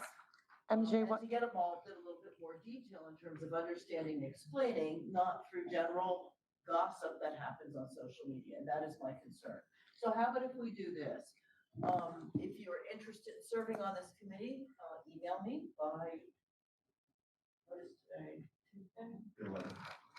By Thursday? It's still Monday. It's still Monday? I'm lost. It feels like a week already. It's only Monday. We're leaving here on Monday. Okay, so Wednesday, you have 24 hours, 48 hours to email me your interest in serving on that committee. And I will confirm that I received your email. If you say you wanted to be on the committee and you don't get a response from me, call me, okay? And I will select 3 members from the board to serve. Okay? All right. Anything else, Dr. Leah? That's all we have. That's all we have. Do we have public comments? I think somebody's on it. Amy Boucher? Okay. I know it's late, I'll keep it short and sweet. First of all, I just want to say, I respect this administration also, because Dr. May and Dr. Tringle and Mr. Pigeon, from the time you've started, we've had nothing but open and honest conversations. So I appreciate that and, look forward to that moving forward. Mr. Divig, I know that you are extremely passionate, and I appreciate that also. So I will keep this short and sweet.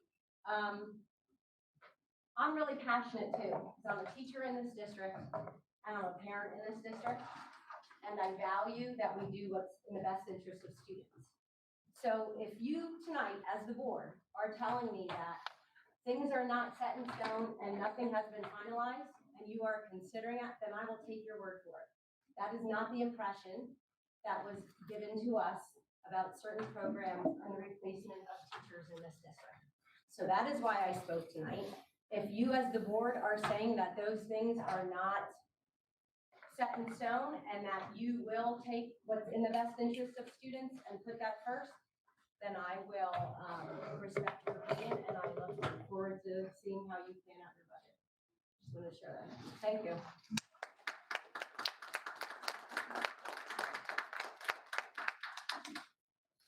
Anyone else? Okay, with that, we're adjourned. Thank you, everybody.